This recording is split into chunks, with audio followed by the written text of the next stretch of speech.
Good viewer, you are watching Xirtus. This is because Hello. Welcome to the Xirtus.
Synctank.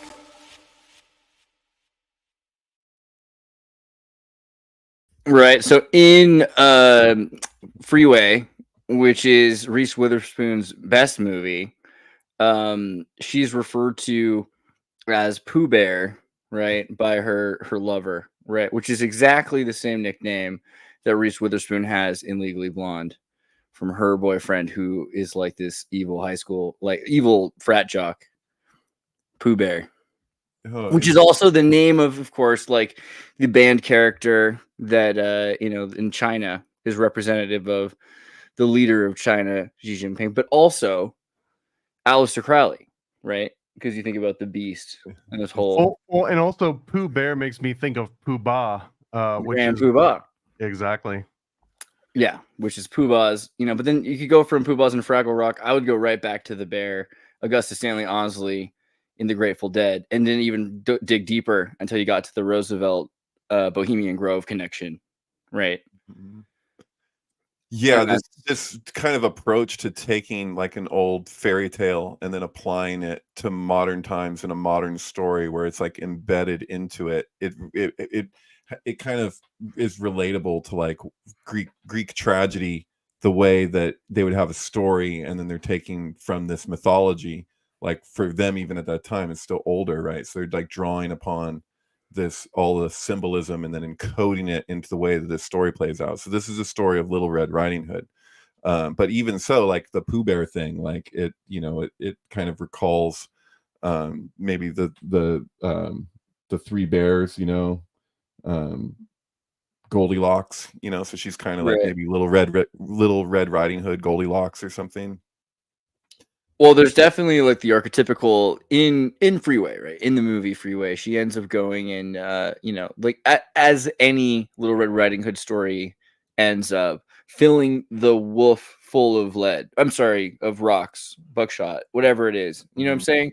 The idea is still literal though. So I find that interesting because isn't that a big part of the myth anyway? So all of the story is the same. Well, he's also like vampiric, right? Like he'll like synchronistically, he will always be vampiric because of the Lost Boys.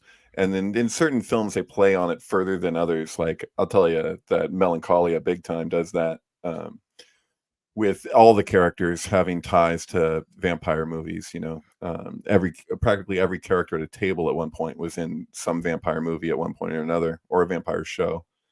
There's a whole thing there with lycanthropy because lycanthropy, the word itself, comes from the Sanskrit word, like basically the same root word for vampire. So there's a slight subtle difference of interpretation in how you practice, whether or not it's like nightly or whether it's like once a month for a few days, Sure. There's another Yeah. bear thread here too, because Reese Witherspoon was in a movie called Jack the Bear, I think like 93, 94. Oh, interesting. Jack the Bear, eh? Okay, let's check this out. What's Jack the Bear about? Did you watch this? Danny DeVito? I saw this when it came out, dude. I haven't seen this in years. Yeah, it's got Julia Louis-Dreyfus. It's got Gary Sinise in it. It's got a few heavy hitters. Wow. So, 1972, the death of their mother Elizabeth was killed in a car collision. The boys live with their father John. Is this like a Joe Biden riff already? Who entertains the late night horror film audiences as Midnight Shriek host commentator allegory? I'll take that. I'll take that as something. Al Gore. Right. Well, it's Sinky anyway, like the Bears association with Kubrick and particularly The Shining, and then you have Jack the Bear, Danny DeVito, who was in the One Flew Over the Cuckoo's Nest with Jack Nicholson, with the guy who Scottman Crothers, right? So like, yeah, there's and Hercules, where you played this little like Baphomet kind of guy here, right? The anti-Baphomet, right? What's his name? I forget. The centaur Philocities. Yeah, something like that. I forget. So Jack Leary, though, younger brother, killed in a car crash, horror film, allegory. Even though he's a loving parent, John has a drinking problem that disrupts a smooth running household. Some parental duties fall to Jack, who takes Dylan to his first day of preschool. Norman is an antisocial. Jack is a surname of John, right? So like the drinking problem thing too. If we give anything for goddamn drink, even my soul or whatever, you know. In The Shining. Wow. Interesting. Okay, so there's something very strange about this movie. Do you have any do you remember anything about that? What the shit did it just say about Invasion of the Body Snatchers? Yeah, right. Because like let's talk about the Glover situation. Body Snatchers during the airing of Invasion of the Body Snatchers. Wait. We're looking at Jack the Bear. Why did it say the wolf thing down there? What is that? It said it would talk about a wolf in this thing. Just scroll down. Wolfman falls asleep watching the Wolfman, because the whole time they're watching all these horror movies, and each one of these horror movies has like a huge. Am I catching that there's a sync there with that we just were talking about? So I just want to read the quick synopsis from IMDb, which gives probably the better version of what Jack the Bear's about. So it says, Danny DeVito is John Leary, a professional horror host named Al Gore, whose wife's death in a car accident left him to care for his two young boys. Loving but useless at the daily job of fathering, the onus falls on plucky Jack the Bear, Leary's conscience, and a quantity of alcohol, which leads him to denounce a neo-fascist candidate on a children's television program and the kidnapping of his youngest son, Dylan, by a disturbed neo-Nazi supporter. What? Now, if you're not sold on this movie from just that synopsis, what are you even doing here? Change the channel. Right. I'm kind of tripping out a little bit. That's a very interesting set of connections there. All the while, like the excuse of in the background, there's going to be whatever movie they want to be in the background that has whatever symbolism that movie has. That seems really key. Right. Yeah, he fell asleep watching The Wolfman, and then it turns into this whole thing. Huh. Interesting. So, based on Jack the Bear by Dan McCall, screenplay by Steven Zalian, and director. Who's the director? The early 90s was rife for a lot of those like hard right-wing sort of extremist villains too, because it was on the tail end of OKC and Waco and all kinds of things. Marshall Herskovitz directed Traffic, The Last Samurai, Blood and the Diamond, I Am Sam, 30 Traffic something, and Freeway. Take that, dude. Interesting. So, but that's and My So-Called Life. Did My So-Called Life? He did My So-Called Life. I found the next thread. Oh yeah, Claire Danes, Romeo and Juliet. What's happening? Wow, it's crazy. Which goes right back to the Terminator, which we haven't even got to, because that's in the future. That's pretty brutal. Weird. Well, I'm trying to process it. You know that song Little Red Riding Hood, like the old Motown song, and it's all like that song is like all white guys. But I was told by one of the members of Harry and the Hitmen that this song is about integration. And the whole thing is like Little Red Riding Hood. It's like she's like a redhead in a certain part of town, and she's got the attention of all these guys in the hood, basically. And so that's like, the main character singing the song is like playing the role of the big bad wolf, seeing this girl walking around in the neighborhood. You know what I'm talking about? That makes sense to me. I mean, like I see Little Red Riding Hood as being about, I mean, exactly as that movie Freeway portray it. Really, that this at any time that you have a movie or you have like a fable that's about like a strong, like she's kind of like Buffy, right? Like she's a more powerful little girl, right? Which is Right. like Hansel and Gretel or anything like that. They've got basically got she outsmarts the wolf. yeah. So I feel like that's in also just the idea of like putting the rocks in the wolf has always been an interesting idea, right? Like, doesn't she like make the wolf fall asleep and then she cuts grandma out and then she puts the rocks into the wolf? I don't know. That seems like an interesting. Well, yeah, and so I just want to say, like the Jack the Bear, Wolfman connection, that Jack Nicholson did play Wolf with James Spader, right? And what, Michelle Pfeiffer or something like that? But yeah. Oh, that's right. Yeah, and his name was Jack was in that too. Yeah. He's Wolf. You know, that's the deal. And playing like Jack Nicholson playing a guy named Jack in the right. movie. That's like when Wolverine came out. I was just like, I feel is Jack too old? Because like I don't know, it's like Hugh Jackman's playing Wolverine. I was like, I felt like he could do that. But, what do you think about that? Like the idea of these like animal like lycanthropy. You know, this idea that there's like a super primal, altered states kind of thing, like this primal energy. Well, yeah, I've always felt like, you know, Monster Squad. I always felt like all of these particular like these characters in these types of movies, like the Wolfman, maybe not the creature from the Black Lagoon as much, but you know, there's like maybe actually that too. I think that there's like psychoanalytical subtext in a lot of these things, and that goes back. And I see that with the old vampire movies. Like even Nosferatu, how do you say it? Nosferatu? Nosferatu. Nosferatu. Yeah, isn't there? I think there's like a remake of that too. That's like, or there's like a movie about making that movie. Yeah, the one that was like Malkovich and Eddie Izzard. That one's pretty. But there's another one that I think is still set to come out. That's like in production or something. For where is it? Willem Dafoe, I think. I forget, but yeah, I think there's going to be a new. Yeah, but that's sweet.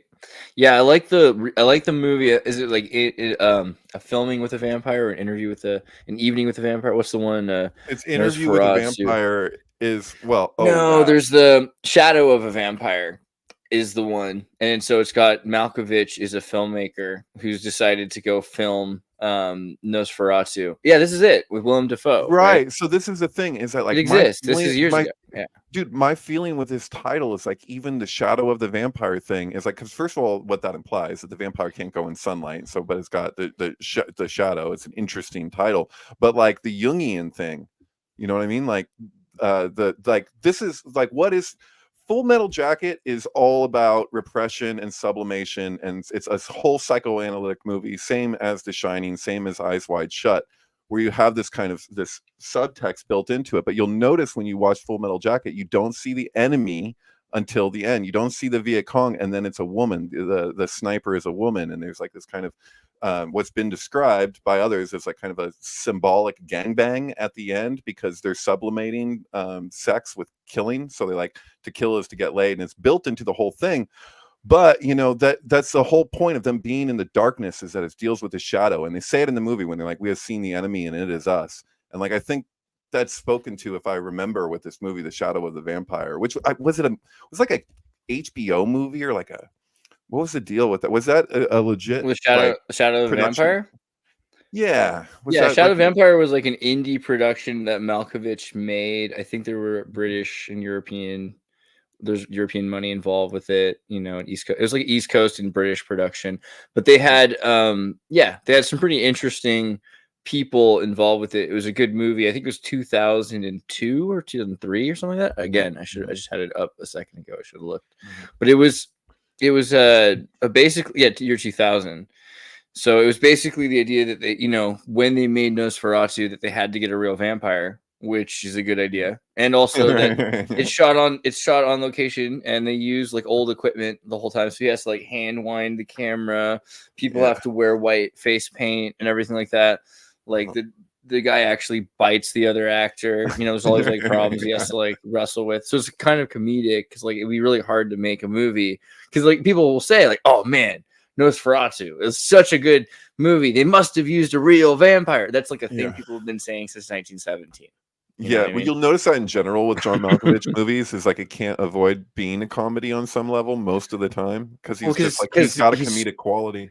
Well, it's also reality, like comedy's drama in disguise. But if you're thinking about like it's like maybe it's a Croatian thing too. Like the more you think because Malkovich is Croatian, the more you think about the problems, like the more you think about a thing, the more details you have, the more those details are problems.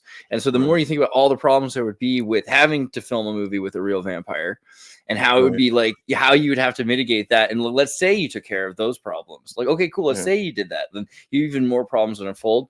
So it becomes kind of a comedy of errors, but it could still work out is the point. Like, because you have to have a solution, how that could still be true after all that, right? So I want to just kind of tie it back to the starting point of this kind of synchronistic leapfrog here. Is we're starting with talking about Kiefer Sutherland is in Freeway as the big bad wolf, and then he also was the vampire in Lost Boys, right? So it's like he's definitely like I think that there's something going on with like it could just I don't know the degree to which that's contrived or that's sync, but it seems like the production. And he's last designated survivor, which is like the same idea. I feel. Well, I've got a couple other things that'll bring us through the wolf and back into Red Riding Hood again too. So like one of the rationalist descriptions I've heard of the werewolf, which I've really kind of grown fond of, is that back in the day when werewolves would be like a common occurrence where you'd be like, oh, we saw a werewolf last night. A lot of the time it was because you didn't want to create the friction between you and your neighbors. If your neighbor was coming and either taking one of your chickens in the middle of the night, for example, or having their way with one of your chickens or having their way with like a farmer's daughter or something. It was a way of being vampire. Like, I saw a vampire. I saw a werewolf last night, because you don't want to just like outright call Billy, Bob, that it was like him doing it or it was like Hans doing it. So it almost became this stand-in, like a proxy of like, everyone watch out, there's this werewolf that comes out at night. And it was, to some people, it served as like the actual superstition. Like there was a literal werewolf out there, but then there was also some people that were like, oh, I don't believe in werewolves, but if you're saying this, then it obviously means that there's this like horrible thing going around. And to link that to like the wolf and the Red Riding Hood, one of the explanations you guys didn't bring up here is like, well, the original version of Red Riding Hood, I think, was called the Red Cape, and it was all about like the cape and the hood, and that like Little Red Riding Hood at that point literally represents like coming into puberty or like growing as an adult woman with the red hood on the head. And the wolf kind of represents in like an abstract way, but the wolf was the animal of Saturn. So her like encountering this wolf is, and the wolf that wants to eat her is essentially like, Kronos. She's going up against Kronos that's trying to eat this like youth, but it's got like this weird and their grandmother too to it. Well, and the grandmother represents the old crone, the one that can't have any children, whereas Little Red Riding Hood represents the perpetual maiden. So you've got like both of those female deities like working against this horrible werewolf that's gonna like come and eat you Kronos style, or it might do something even worse to Little Red Riding Hood, where like you can't say that it's the neighbor, you got to say it's the werewolf. It's not a menstruation thing. It's not like the red tent. Is there? I get your point, because like even today, right? Like you can look into the gas facilitated, or AKA the ghost rapes of Bolivia, right, where women were under the conviction that it must be ghosts. It couldn't be that someone in their community, or maybe it was like the Holy Spirit or something like that was making them pregnant, like in the Bible, right? Like what would you want to believe if you aliens or whatever, like if you were not able to know what was going on? So there are a lot of situations where that fits, but also this idea of you are all the characters. So if Little Red Riding Hood is the Maidenhead, and then the emergent characteristic is she's okay at the beginning of the story, she meets the wolf says, hey, and this is a good Saturnalia kind of thing. She meets at the beginning of the story with the wolf, and the wolf says, where are you going? The wolf gets out of her all this information. I have a grandmother. I am this person. I am my destination. My destiny is this place, right? My grandmother is where I'm going. And so the wolf intends to meet her at the grandmother's house. First, he's going to kill the grandmother, and then he'll sleep in the bed, and it'll be easy to get the granddaughter when she arrives with the medicine to heal. And it's all because the grandmother's sick, right? To heal the grandmother. So this kind of idea of her becoming the grandmother, I think, is relevant because she's cutting the grandmother out. She's liberating the possibility that she will like make it through life, essentially, like that. And what is it that makes it possible for her to make it through life? She has to challenge the wolf, right? Which is, yeah, I agree. It's a John Wayne Gacy of the Middle Ages. It's this idea of a dark clown, but it's, you know, I don't know if I'm interested with the Saturn connection, because when you say that, I'm already in my head thinking about Jack Nicholson in Shining, going, little piggies, let me in. You know, like, you know, he's playing the big bad wolf in that whole thing. So even though it's a different fairy tale, same idea applies, right? The wolf trying to get in. That's the whole Here Johnny Yeah, well, thing. look, the Is him wolf attached to a kills wolf. the grandma, so that's time devouring, you know, the elderly. Right. And then Right. the fact that it's also going to now Oh. consume Red Riding Hood, and that she's coming to womanhood. So the wolf is the thing that's going to, like, Kronos, Right. time is the thing that's killing her innocence. It's Well, not you like see- he yeah. doesn't have to necessarily violate her, like, just from time existing. Right. Well, it's in the beginning of the movie when they're on going to the Sun Road in the yellow Volkswagen Beetle Scarab, and the kid, sorry, and he goes, "You mean they talking about the Donner Party?" And he's like, "They ate each other up," and he's like, "Oh, I think that was more west than here," or whatever he says, you know.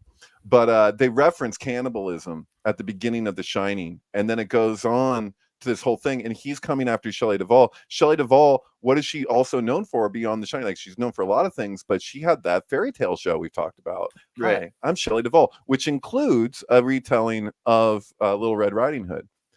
And it's actually really gory from the way I remember it, when she cuts the wolf open to take the grandmother out of the wolf. Like, it was really weird. I think it creeped me out as a kid. Like, of all the episodes of that show, that's one of the ones that like stands out in my memory. Was like this really, yeah. Well, it's an interesting idea, I think, also that the grandmother, I mean, is a destination, because that's like a cycle, like Saturn, that there's a certain reoccurrence. They meet at the beginning and then at the end of the season, right? Or at the end of the time, whatever this destination is, not just space, that's just crossing. It's this whole journey she goes through to get to the grandmother. He'll already be there waiting because he knows where she's going. So it feels like it's kind of orbital. Oh, weird. Yeah, it's totally orbital. And what the fuck's up with, like, so Popeye? Yeah, Shelley Duvall and Popeye, and is it Pluto? Bruto? What's his fucking Bruto. name? Bruto. Bruto?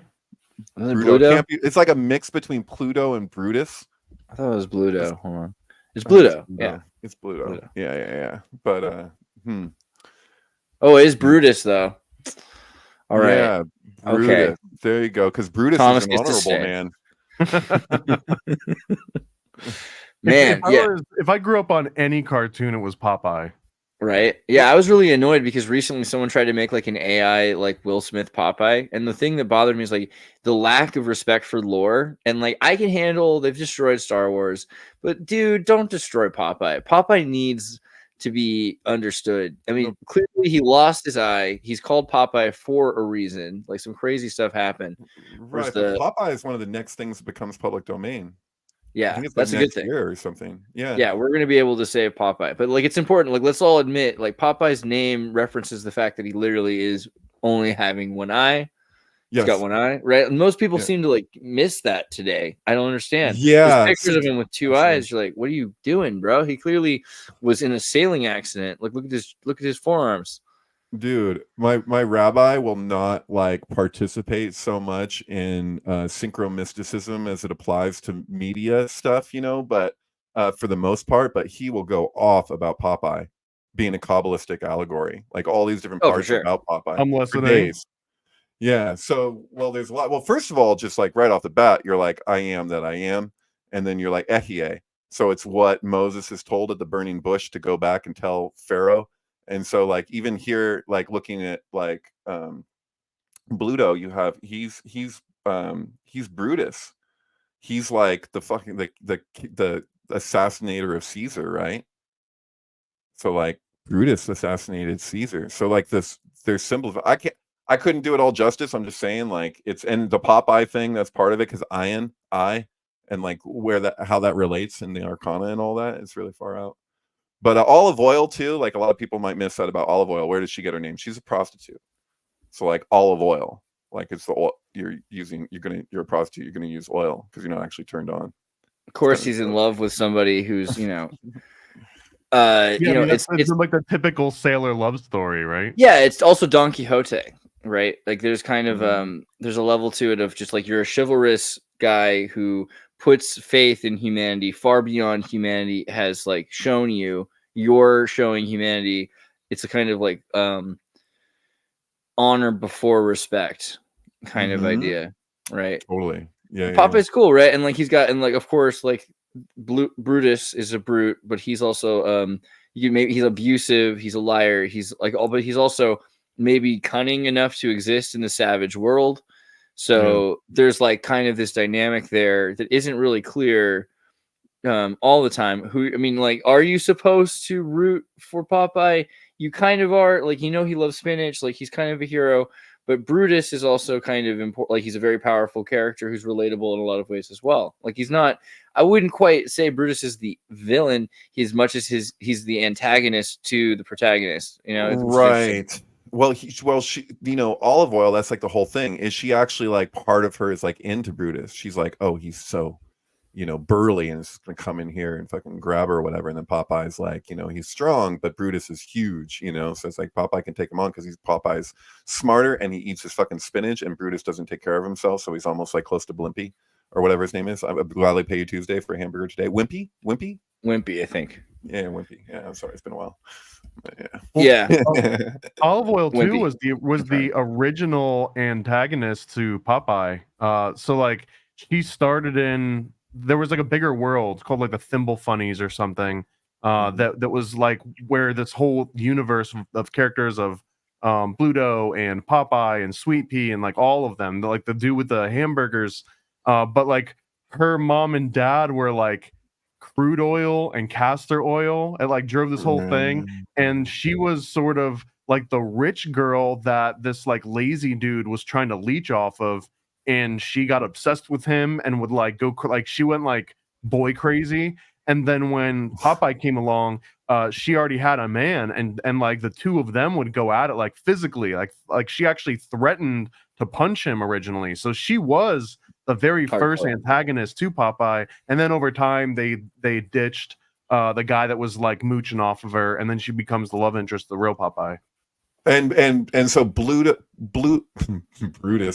I like that better. In a way, he's like kind of one with Popeye. Like they're kind of like he's Popeye's own beginnings has now been separated and like, you know, formed in what's on his hat there.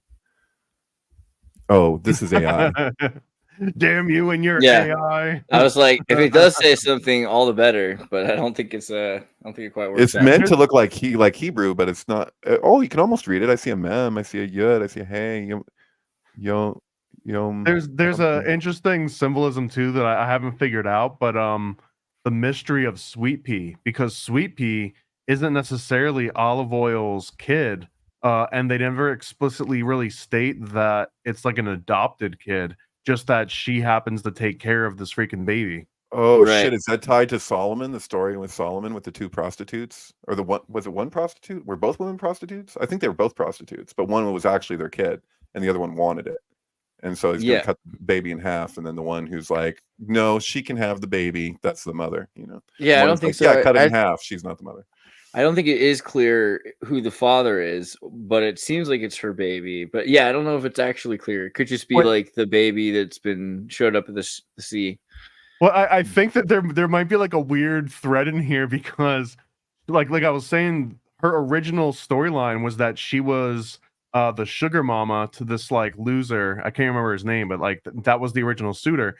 And it came out in like the 40s, I want to say, that she had a distant uncle named Standard Oil, which was basically like JP Morgan or like rich Rockefeller. It reminds me of like Warbucks, right? It's kind of which was Paul Warburger, but that was essentially a nod that like she is part of like the most elite of the elite. Like Olive Oil isn't just some like random skinny poor chick that Popeye happens to know. Like she represents like the richest of the richest. Right. But has she been disowned or something, or why is she in where she? I don't know. Why does she have Swee'Pea? Where did the kid come from? There's lots of questions that I don't think ever were fully answered. Where does the kid come from in the movie? I don't think it's that clear, right? Like the can't I think person the in kid just Malta. is there. Yeah, Really? she's just taking care of this baby. It's not clear if it's her baby at all. I don't think it Mm. is. I think it's actually kind of inferred it's not her baby in the movie, right? Isn't it kind of? Which is Gotta a very rewatch elite Popeye. thing to do, right? Having to Listen me, rewatch Popeye. octopus. And the tax collector, the tax man going around is going to tax everything. That's got a tax on it. It's got a tax on it. Man, I don't know. Popeye's nuts. I feel like Popeye's also clearly like an immigrant. Isn't that kind of the deal? Like, is Wait, it supposed to be generation? Abbott Hoffman says she's the original Patty Hearst. What does that mean? Is that true? What does that mean? I'm talking about Patty Hearst a lot lately. Who is the original Patty Hearst? Is it, Olive oil. or is she Okay, saying that makes Shelley sense. Duvall? No, if olive oil was kind of Patty Oh, Hearst, olive oil in the story. Dirt. Okay, yeah. No, I'm Yeah. over here thinking of. I get your whole. I get what you're laying down, Abbott. Yeah, she's like coming from the rich family, and then goes off and gets Stockholm syndromed by like sailors. It's possible, or maybe it's like these people don't care about her because like these families are used to giving the firstborn male everything, and then she's not like valuable enough to marry off to anybody or something. Could she like be that. like a Ghislaine though? Oh, okay. She's got the baby. She's got the baby. She basically shacks up with a guy that may or may not be romantic interest. There's kind of like a Popeye, Epstein, Ghislaine, olive oil Yeah, I see thing that. going on. She tracks this guy that's like obsessed with the water, which kind of is a nod to what her Terramar sort of endeavors, which is all like water based. Interesting. That's dark. Yeah. Do you guys know the wood eye joke? You know the joke where there's like this guy's got a wooden eye and everybody calls him fucking old wood eye in this small town. And I'm gonna try and make this joke as short as I can. Usually I draw it out, but no, he gets a glass eye and he's super fucking stoked because he's like, now these fuckers can't call me wood eye all the time. So he goes out and he's like, I'm gonna go out. I got this fucking new glass eye, and he goes to this party and people are dancing and he sees this girl from across the room and he's like, you know what? I'm gonna go ask her to dance. I'm feeling good with my new glass eye. And he walks up to her and he taps her on the shoulder and he goes, hey, would you like to dance? And she turns around and she smiles all big and she's got a mouth full of wooden teeth. And she just goes to him, would I? That's a joke. That's sweet.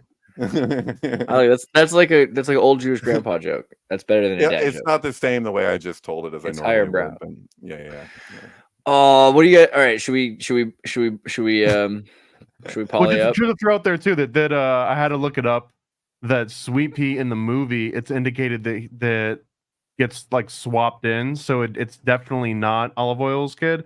But there was like an unearthed old version of a Popeye, and they actually had this whole storyline where Swee'Pea is the royal bloodline of like some like major family line, which is basically demonia, like the word demon IA. So like there's this land of demonia, and that Swee'Pea is like the rightful heir, but he's got some like evil uncle that's trying to take him out to take over the throne. So I mean, there's like a golden bough sort of storyline inside of Popeye, which is really crazy. I mean, there's something to that. If Swee'Pea's from demonia, let me look at this also. Then that also kind of the idea of him being raised by sailors so that he's like Batman, right? Like stronger than if he was raised by Nebbishes. This is the solution to keeping Jada's and Will Smith's kids from becoming soft, right? Like if they're raised at sea by pirates. Maybe it's so Swee'Pea could eventually grow up and become like a great dictator in some like South American island or something like that. But and he's basically trailed everywhere he goes by Alice. What the hell is her name? Alice the Goon, who is the last sorceress on the planet Earth. Far enough to go. Oh, limited preview, you monsters! They don't want you to know. It goes deep, like freaking Popeye goes so deep, man. It's not just the surface level funny stuff. No, for sure. That's the thing is I can't do justice for my rabbi's trip on Popeye, which is just from his experience of like reading the comics while also looking at Kabbalistic stuff and seeing certain connections. So Yeah, the so idea he's also, I mean, I don't know how important it is, but like Williams and Duvall both went insane. And the idea that Popeye's you could still go to the amusement park where they shot the Popeye movie on the island of Malta. It just seems weird to me. Like this, why in Malta, and what was it built upon, and what's going under? It's like what's underneath the Popeye amusement park? Okay, like everyone's talking about Disneyland. I want to go. Are you kidding me? It's got to be Tartarian ruins and all kinds of architecture. It's probably like ancient antiquitech technology and the time travel portals, stargates. Or the catacombs underneath the Popeye amusement park. More than anything, right? Like if you think about it, like it's more important. Like where else more interesting? Like I've done the catacombs of France. You know what I'm saying? Like I feel like I'm more interested in seeing what's underneath Malta, and where in Malta specifically. Probably Popeye's amusement park. That's probably the whole thing. It's probably a major cover for something. Like that's. Are you so serious? Crazy. Is there in Malta a Popeye amusement park? Is that what you're telling me? Yeah. You know this? Is this no? Oh my god.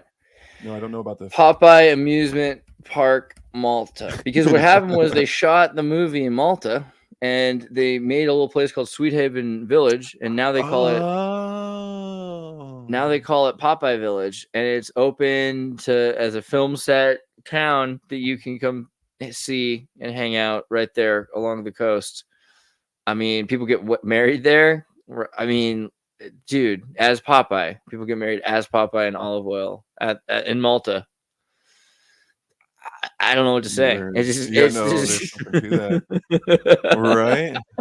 No, that's trippy as hell.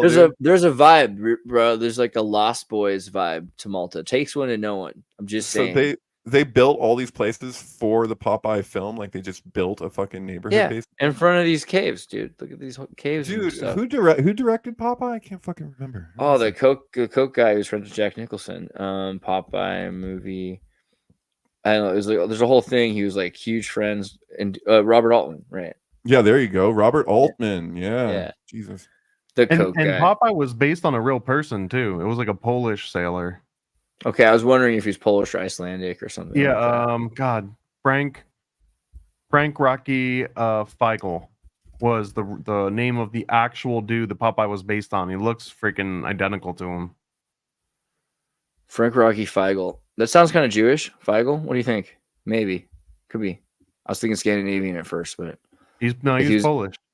Yeah. But if he's also Jewish, then that gets right into that Kabbalah thing, bro. I don't think he looked like that. Big old arms. Dude, he's like gurneying. What do they call it? Those contests where you put the horse. Oh, what is it? You put the ox goad on your head, and then just like try and misshape your face like that. Like people will take their bottom lip and like put it over their nose and shit. What do they call it? Gurneying. You know what I'm talking about? Sam is over here. He's like, I mentioned that forever ago. You got an angry puppet like screaming on Jeopardy. He knows the answer. I'm sorry, Sam. We'll have to You're just a puppet. You're just a puppet in this grand scheme of the election. We should probably talk about that at some point too. I don't know, but yeah, I don't know. This is interesting to me that Popeye Village is in Malta, because why would they build it there?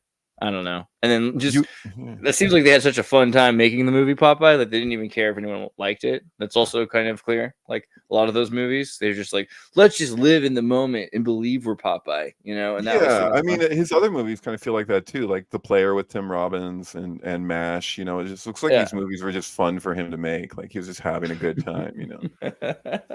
Oh, he actually did come from a Jewish family. If the last name didn't give it away on its own, but yeah, apparently there's like a whole Jewish thread here. Yeah. Interesting. Good job. So you brought up a video of Synctank. Is that how you say his fucking name? The guy from the Young Turks. Oh, you noticed that? Lurking in the background there.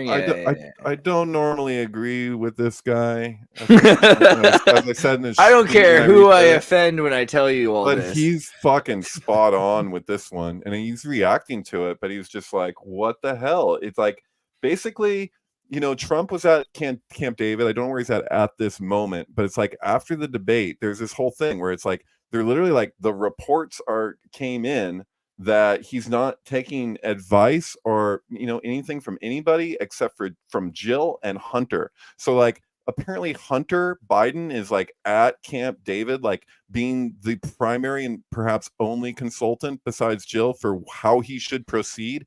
Like, this is a thing that people were saying that the left was reacting to, of saying that, you know, they're like, these people have nothing to do with each other. You know, like he's like Hunter's in his own world and Joe's in his own world and whatever. And it's like, no, it looks like this guy that I've, for whatever reason, the nature of the internet, I've had to watch this guy whack off, have sex with prostitutes, whatever, you know, do your thing, man. But I watched him fucking weighing coke, teaching his niece how to snort coke, like all kinds of shit. And it's just like, so I don't know, man. It's really fucking twisted. The nature of like what, like if he's only operative, as the report said, from 10 in the morning till 4 at night, Joe Biden, that he's like barely functioning, like he's only like really, he's up and like an alert for that period, and then he fades out. And there's been all these reports, people are saying that like his staff has been like, he's just been checking out, like he's like not finishing sentences and shit. So yeah, it feels very much like Madness of King George situation, very much like the emperor wears no clothes. Like now we can admit it because everybody saw it, even though it should have been obvious anyway. So my whole thing, what I was kind of hoping was going on was that they're trying to show how little, like how it's a big flex, right? Like having Paris Hilton have a little tiny dog. Like how Right. much can we take care of this thing, and also how little do we need? Like the system is working so well, it's so close to being perfectly automated that we don't need a president, and they're just proving it. They're saying, okay, look how little we need a president, right? And the idea that we could run this whole system just with a technocracy directly. I think that's kind of the idea.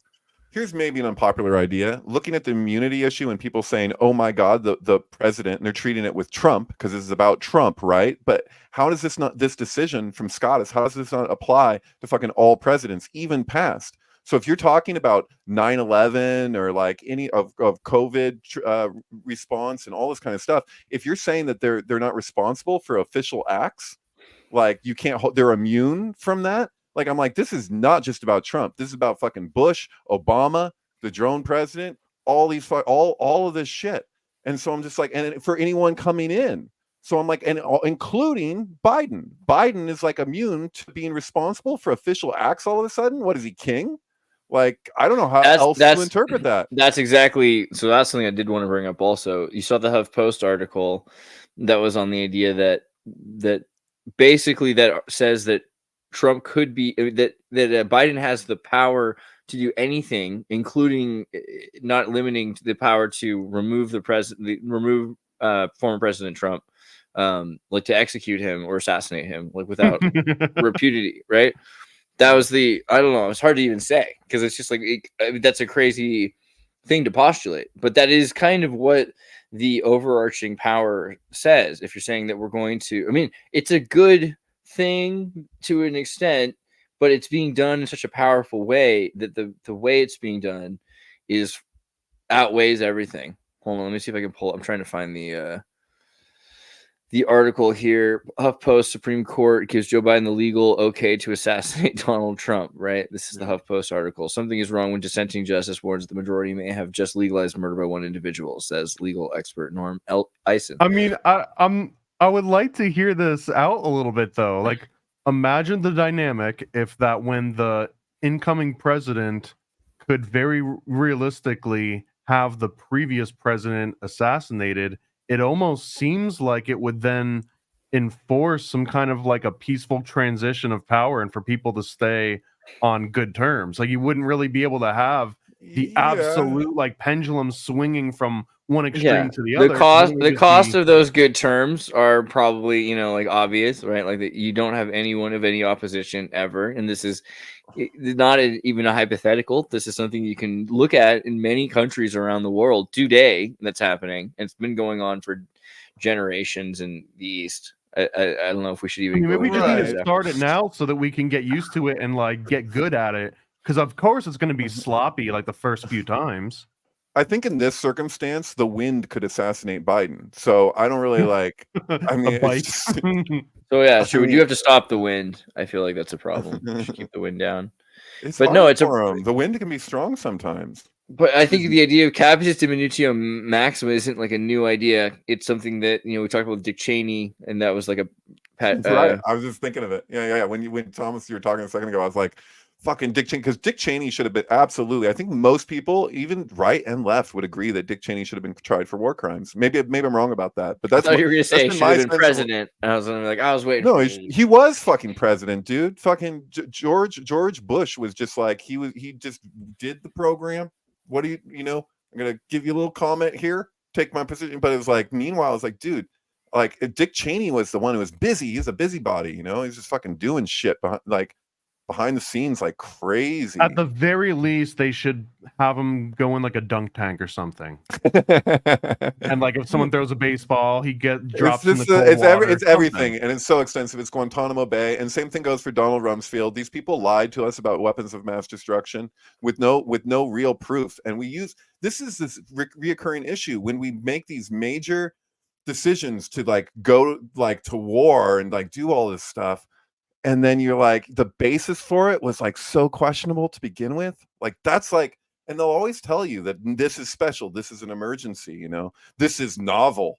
We have a novel virus. So how is it novel? Well, it spreads much easier. It's like, so wouldn't that imply that like the younger, more like stronger people should probably just like expose themselves to it to help along with the natural immunity? No, natural immunity doesn't exist. Like, I don't know what crackpot conspiracy theorist you heard about natural immunity to, as though the more people that got affected, the less deadly the virus would be. That's always been my understanding, like even just growing up. Well, have you noticed, like everything has changed so quickly. Now everything you can talk about, like things that were not okay to talk about, they're trying to just forgive and forget because they don't want to be tried for them. So they're trying to say, hey, we're sorry we were so rude to you. It's like, well, you like, right. Geneva Convention isn't just being uncivilized, I feel like. Dude, it's like this thing where it's like if somebody lies to you or whatever, somebody wrongs you and they apologize to you, and then you're like, if they're not specific, this is a lesson I've had to learn the hard way, and I've had to learn it a couple times, and hopefully I don't have to learn it again. Fool me once, shame on me. But people will they'll do this. I don't know. Cut me. Go ahead and speak. I'm going to think about what I want to say because it's a little complicated. I just wanted to point out too that Colin Powell was technically the face of that whole like weapons of mass destruction nonsense. So even if he was the one who actually announced it. Yeah, you're right. So he was the public face of it, and he was the one that they put on TV, and then then allowed all of the newscasters to summarize what he had said. So it turned into like this, like everybody lied. It wasn't just Dick Cheney. Right, and I got things crossed because I was thinking of when Donald Rumsfeld announced the missing trillions from the Pentagon that on September 10th, 2001, and then the records keeping department of the Pentagon was hit the following day, and it was under renovation, so no one was injured. It was like the coincidence of coincidences, Thank God, right? Thank God no one was hurt in that. Isn't that really the headline here? Yeah, thank God. Yeah, totally. No, that's true, but yeah. Oh my God. Oh, it looks like Sam the Newsman making my same point here. So yeah, Rumsfeld literally gets on TV the day before, and it's like, we lost a few $1 trillion, and the offices with the files were destroyed the next day. Well, and I think he was like, "Don't worry, we are gonna have this all resolved by tomorrow. You've got my word. Unless something crazy happens, we'll have it all sorted out by tomorrow, September 11th." Right. Yeah, totally. Yeah. But well, this is the thing, is that people will never trust, like there's no way to rebuild trust, because people used to trust the government. Like there's no way to do that because people on the both right and left believe that they've been lied to about specific things. And some of those things are major. JFK assassination is one of those where the majority of Americans believe they've been lied to. So the only way to ever get on good footing with the public again, and this goes for the media too, would be to admit the places where they've lied. And it would have to be enough of a disclosure that you could even begin to rebuild that trust. It's like that in human relationship. Like if somebody fucking like wrongs you in some way and they apologize, but they're not specific about what it is like that they're apologizing for. So I've made that mistake. Like I had people fucking apologize. They say, "Hey, I'm sorry." And then time goes by and I continue to be their friend. And then fucking something else comes up. And then they come out with the fact that they fucking actually way in the past when I thought that they had said they're sorry for, they're not really sorry for. They're just sorry it happened, or they're sorry something else, But like the thing is, it's like that applies to government too. Like if government has lied to us about specific things, we need to have that acknowledgement and those specifics. You can't just, like this is like no one fucking admits error. And so my thing is, if I see any candidate or somebody that I think is authentically like coming clean about anything in their fucking life, like a human being should, just like my issue with Kavanaugh isn't whatever it was that he may or may not have done in the past. My issue was how he responded to that when asked. Like there's a million fucking things that he could have said, but he just went on the defense and said he likes beer. And I'm like, maybe you could just talk about what the frat nature of everything that was like at that time and give some like explanation. Like I don't want like people to just be like defensive. Like I am open to explanations, not excuses. The difference between excuses versus explanations. You know what I'm saying? Like if you've got something to fucking explain from your past, go ahead and explain it. I'm all ears. When you're talking about like the trust issue, this actually came up when I went and saw my dad recently. That's why I wasn't here last week. I went and saw my parents, and my dad was born in 49, so he's like 75 now.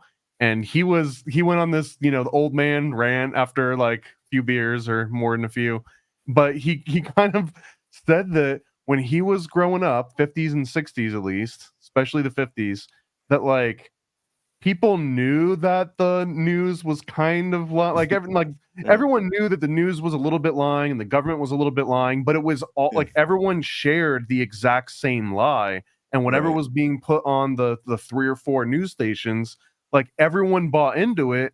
And just that fact that like if everyone's buying the same lies, things were just a little bit smoother. But then as soon as there were like really obvious gaps in the system and like the cracks started to show, well, now it's like you can't just blindly follow the lie because there's this whole track record of like, well, wait a minute, there's lots of lies. But then the biggest one is just like the fragmentation. Now there's like 20 versions of like, well, it's this part's a lie and that part's true. And like, and he was kind of going on the rant that like, that's really the thing that adds all the chaos and all. Like if everyone could just like agree on like the one lie and everyone just kind of bought into it and played along with it, there might actually be like value to that, even if it's not in the ultimate pursuit of truth. Totally. Yeah. I wonder about that. Like in 1949, like what was the, like how many people were Republican versus Democrat? And also like, what did that really, again, like what did that mean? Because it was, so much more similar in a lot of ways. Also, like what was really after the McCarthy era, kind of that was, I feel like the McCarthy era led to the dynamic in American politics in a way that we hadn't seen for 40-50 years. Things were a lot more extreme in the 1890s and like maybe even in like the early 20s, because of the Prohibition period. But things started getting kind of unified behind the Democratic majority in the 30s, right, under FDR, and I think that continued on through Eisenhower even into Kennedy, right? And so you think of that as like this kind of social American democratic period, and then all of a sudden starts this dynamic, really I feel like after the McCarthy period, because you have socialists that are arguing about the nuances of socialism in America, like which social services matter, how much do they matter? Why do they matter? Like the military matters. They all seem to agree. But now how much do they care about education? Does military education matter as much as just like investing in the American future? All of these things are new thoughts, right? And even the introduction of like under God in the Pledge of Allegiance, like this idea that we go from being a unified America. I don't know if we were as unified before World War II, but by the end of World War II, I feel like we were more unified than we've ever been.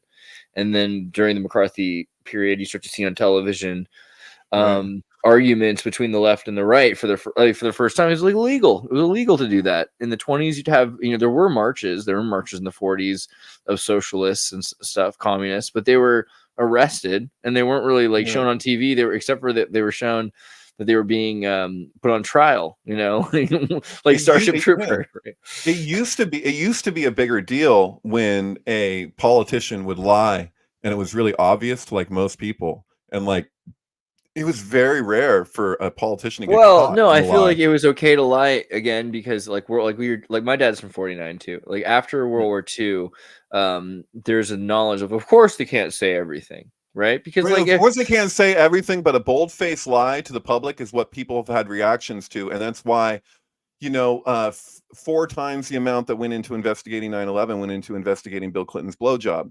Hashtag priorities. They have their priorities. So it's I like, don't think it was that. I think it was that the blow, like wag the dog. Like you don't want to focus on like the same day that the trial's going on.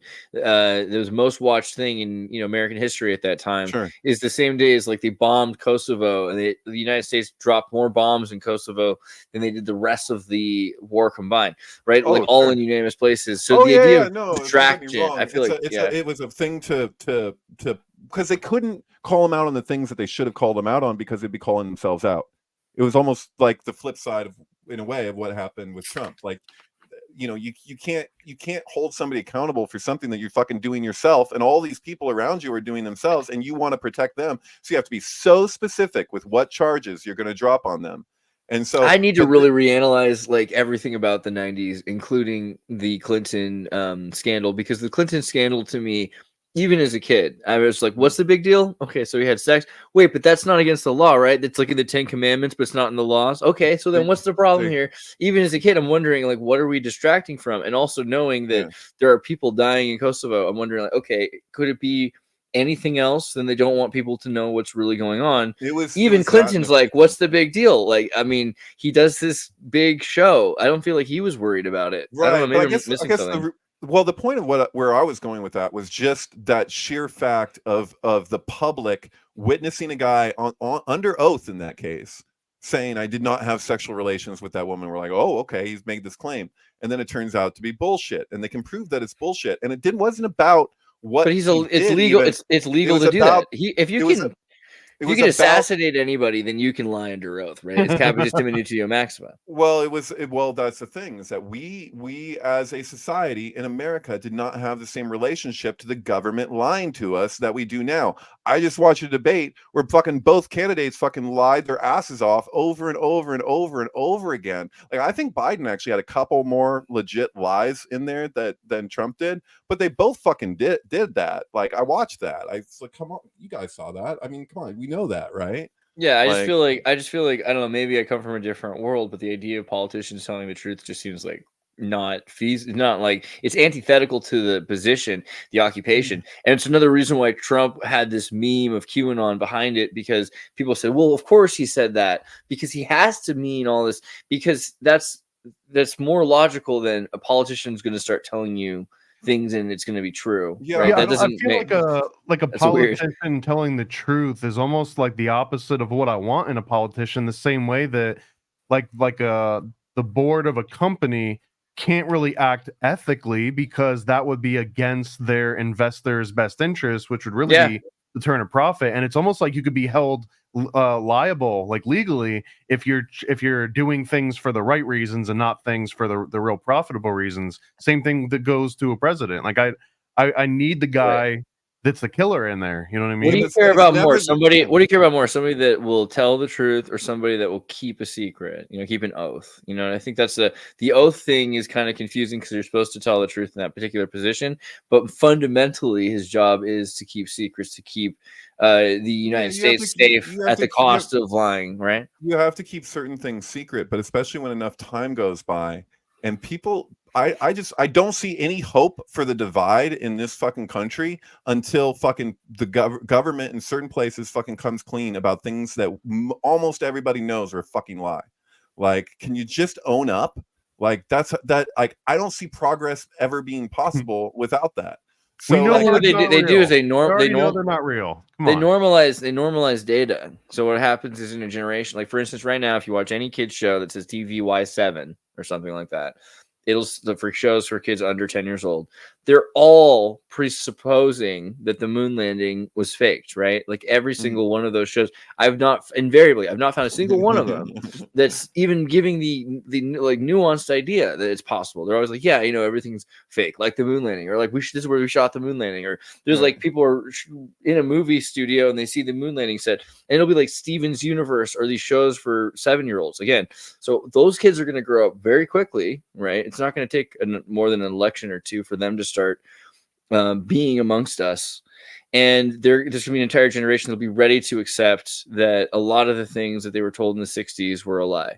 But only as the boomers start to exit the stage, right? And as soon as they have them listening to, like what's a good example? Like, the Jefferson Airplane on easy listening music, right? Like when they're in the old folks' home and they're worried that we're coming and they have to hide their drugs. That's what the boomer generation is going to no longer matter as much. That's going to be like in the next 7 years, right? The thing is, the greatest generation, quote unquote, they were participatory in the system until they died, like into their 90s, right? Right. What happened? We're not going to have that with the boomers. The boomers are done by their retirement age is when they start to exit the election system as well.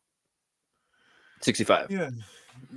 I mean, I don't know, man. I just feel like we've been conditioned to fucking like accept that like a debate can just be like a Jerry Springer episode now, and you're like, wow, both these people are fucking just. This is fucking pathetic. Well, that was the question too. They didn't let it happen last time. They kept being like, Trump, you have to answer the questions, Trump. This time they were like, yeah, let him go. I thought that was like the most weird CNN moment. CNN gets what they want, right? So they set it up to have it. They're like, yeah, let him walk all over him. Let's see. I have to eat my hat in this case, because I really thought that this was about third-party candidates, why they were pushing up. I think that was a factor, but I think the main fucking factor is they wanted the debates to happen as soon as possible because there's no more fucking hiding fucking the state of Biden. Just put it out there so that at least by the convention we can have a candidate in order that can replace this, because there's just no fucking way. It's a lost election. He was already doing poorly before the debate. Now that's a fucking nail in the coffin, dude. 7 out of 10 Americans think he should fucking drop out. Right. So my question is, like, do you think that they're doing that because? So I've had friends like George the Giant Slayer will say, this is, some elections people know they're going to lose, and then they wait till next election. Maybe the Democrats are like, they've made a deal. This is obvious that Trump is the kind of guy who makes deals. Maybe a deal was made with the kinds of people that we're the most scared of long before we had any say in the matter. We have no say in the matter regardless. And it's just destined to be Trump, and Biden's going to lose like all the way through. Or how much do you anticipate they're going to put somebody else in August, right? Because it's like August 20th is when they have to have the campaign final. I don't think none of this is realistic at all. Like, I think they're fucking, I don't know what's going on with the White House, but they seem fucking coked out, or like something is just amiss, because fucking Jill Biden sure feels like she's like fucking super ego driven. Like, she's like the level of the ambition. She's just on the fucking cover of Vogue all of a sudden. And for the Democratic Party not to consider the optics of that, like, hey, Miss First Lady, maybe this isn't a good time for you to like take on like that. She's obviously his fucking handler. We watched that happen. You did such a good job, Joe. You answered all the questions. And what did he do? He lied. And it's like, dude, he fucking lied too. They even showed it on CNN, the list of fucking Joe Biden's lies through that debate. It's like, dude, like, and it's like, and they were bad lies. They weren't even like good attempts at lies. Like, I'd almost agree with you more, Thomas, if they were like clever lies. Like, if he actually like knew how to navigate. But it's does he even know, shit though? show. Do you think he even knows that he was lying? So do you guys really think he was lying the whole time? Because did you remember there's a particular quote I want to find that he said that didn't seem like a lie. It seemed like a misstep in openness. He might have been speaking a bit more truth than he meant to. I gotta find it. Sorry, keep going until I do. Dude, he was just saying like fucking headline shit that had been debunked fucking 5 years ago, whatever, 10. Okay, that was 8 years ago. But this one was rich. Hold on.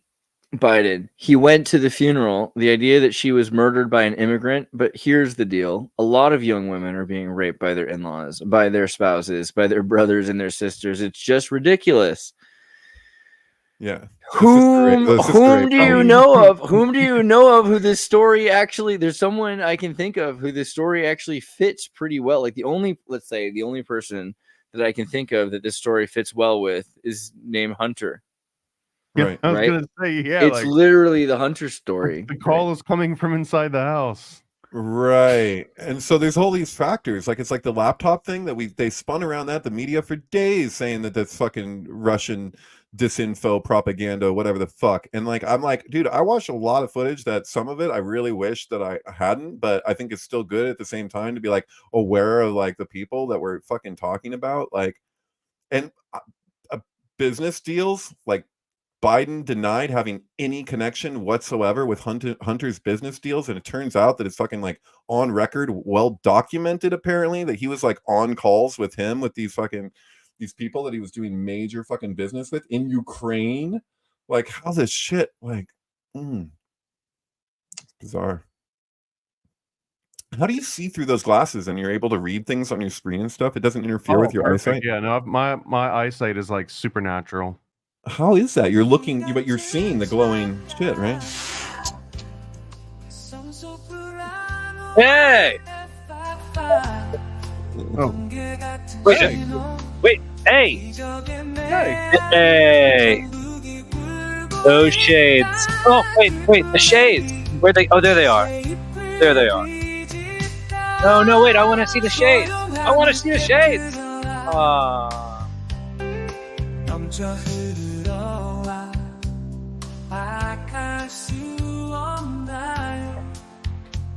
Cause I have super eyesight. Oh. What's up, Sam? How's it going? Hello, gentlemen. How are you this evening? You're getting into some interesting topics. Starting with 9/11. I know that we start off. Listen, I started out with Little Red Riding Hood. I tried my best to wait until after they stopped paying attention, but it's over now. Yes. No, I was about to say any stream, any live show that starts with Little Red Riding Hood, and then finds its way to 9/11, and then here we are talking about the debate and wondering what the hell is going on, and that is probably the question most. So now, if you have been paying attention to the Q-tards online, they've been saying this the whole time. So, but I'm not saying that they're right. Which part have they been saying the whole time specifically? That Biden's not going to be the one who's running. It's going to be Big Mike. I mean, Michelle or somebody. I don't know. Right. It's going to be somebody. A lot of us have been saying that for a long time. I feel like there's something to the idea that Jill, because Michelle Obama has been not talking to the Bidens because of Hunter's whole thing with the ex-wife, because she's friends with Jill. But what's the deal? I forget. Michelle Obama's friends with the ex-wife of the affair, ex-husband, wife, whatever the deal with Hunter Biden's brother's wife, and then he died, and then an affair, and then there's a whole thing that happened there. So yeah, it's like following the Kardashians. Yeah, exactly. And so the Bidens can't talk with the Obamas anymore. But the idea that Obama's also friend with George W. Bush, right? Like Michelle Obama and George W. Bush are like best mates now. So that's like a whole thing.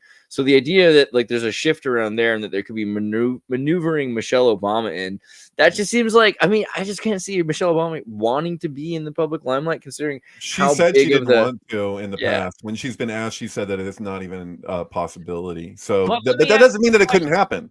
But listen, when you're working at that level of deception, do they have a choice? No, they don't. That's the thing. Yeah. There's a lot of these places where I'm like, wow, that's the way that they're deciding to go with this. So I'm like, oh, there's a lot of places where I see damned if they do, damned if they don't. Like RFK in the debates, that's a damned if you do, damned if you don't situation. Like they didn't know what to do, and they went with, okay, just no. Because that was the original deal, and they stuck with it, So maybe I'm like old-fashioned or like misogynistic or something, but I feel like it's a very dangerous precedent that all of a sudden being married to a president is somehow elevating somebody else to be worthy of also being president. Like is there sort of like presidential osmosis that if you're just close enough to the president, or does he have to penetrate you in order for you to have the now you're presidential because you're married to the person and you're one unit, right? So like that struck me as weird, like because I think it was one thing for Jackie, like what it meant for Jackie, and you watch that strange video where she's giving the tour of the White House and like her whole relationship to Camelot and all of that, like that was one thing. There's a glamour element because you're like, are you a Marilyn or are you a Jackie? It was like, very like Archie, like with like the blonde and the like Betty and Veronica or something. But it was like we've gone to something totally bizarre where it's just like we've accepted that like they're like a politician now, like by default. I couldn't agree more, Thomas. It's fucking I weird. mean, my thought on that is like, well, you got the map of the little girl from Santa Cruz of how all the presidents are related to King Plantagenet. There's something else going on. It's not that they're only married because they're related to each other, which is the only reason that they're president. Which is the only there's a royal aspect to it, isn't there? It feels like we're moving towards this oligarchy. Like we're already there actually, but they're being more overt about it because they just can't hide it, and it's just like this common knowledge within Washington, and it's like, it's a uniparty oligarchy. Something we'll do again. Yep. No, I was going to say no. Sorry, but I was going to say this goes back to how much they emphasize the royal family, how that has become really accepted amongst the masses. Right, we are a colony of England, but we're basically like a microcosmic like version of the same. Like supposedly, I've heard different stories. Maybe you guys are more knowledgeable on this, but I've heard it said that like George Washington really wanted to be king and was kind of like, I don't know about this presidentship, but then he ended up embracing it or whatever. But you know, that would make sense if you were just like pitching that to somebody when they're used to fucking like royalty and they're like, oh, so I'm not going to be royalty. What am I? It's just a job. I've heard it both ways with George Washington. On one hand, he wanted to be king, but most of the story is that he refused to be king and that he realized he'd be so much more powerful as the president of a company, essentially. And he realized also as the president of a company, he could get, instead of a salary, because this is before they had presidential salary, he said, I don't need to take a salary. I simply just pay the receipts for the bills I need, you know, each according to the needs, right? Right. A lot, and so they end up realizing, okay, never mind, next time we have a president, let's just give him a salary so we don't accidentally pay him this exorbitant amount like George Washington wanted, right? So that sounds based. And so now we're dealing with a situation of total corporate capture. And so anybody who's fucking standing, like, do you think in a million years you would ever fucking hear Biden or Trump bringing up BlackRock on a debate stage or Vanguard?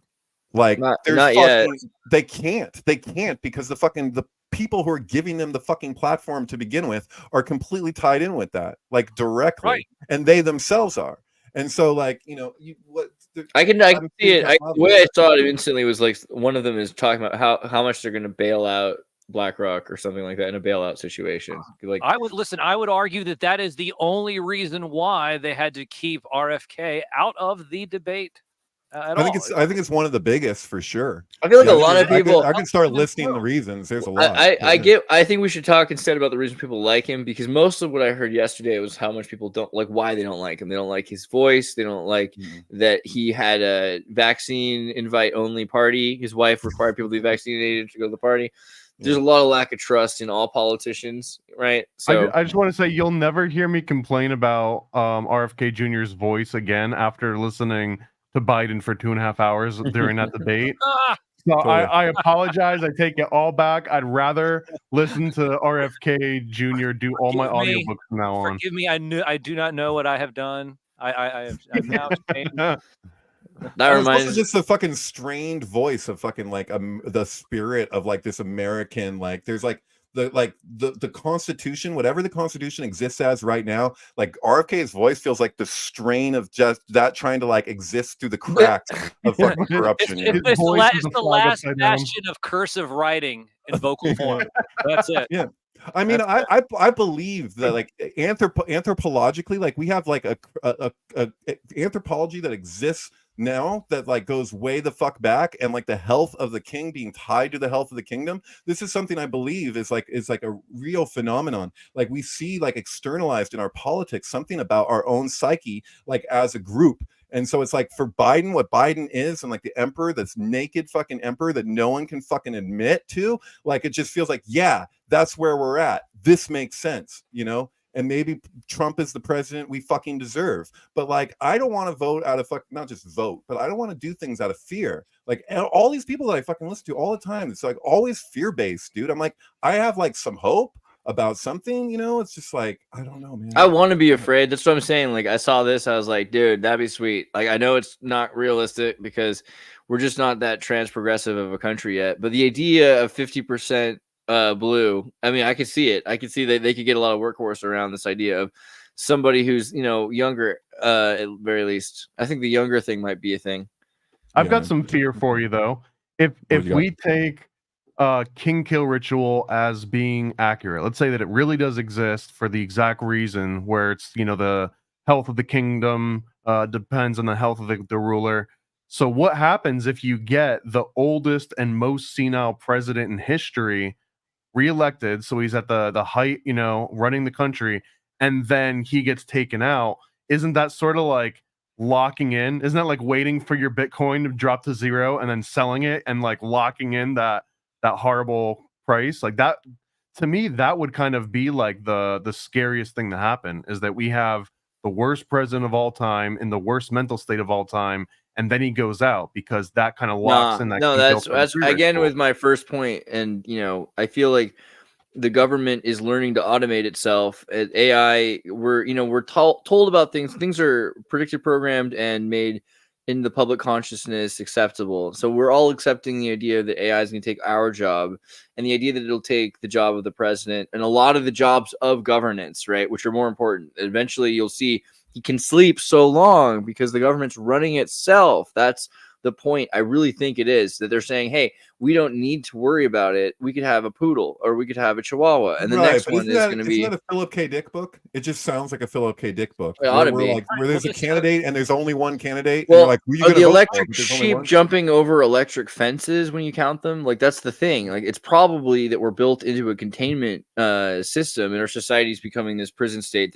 The reason it's a prison state is that you have it running like clockwork. Right. The idea that it'll always be automated, the weather, even, right? Like they talked about geoengineering in the Democratic primaries last time. The Yang and everything brought up the geoengineering, and obviously we're moving towards a future where they have more stabilized weather. I'm seeing it in Minnesota also. Like the winter barely came this year, and the summer is more palatable. The future is going to be different really quickly, and we're already seeing all of the things we were kind of told about with global warming, climate change and everything, but from an engineered perspective, and again, in ways that they're going to reclaim, area of the world of the United States. I see that this, whatever happens, like in the next 4 years, the other example is Ulysses S. Grant.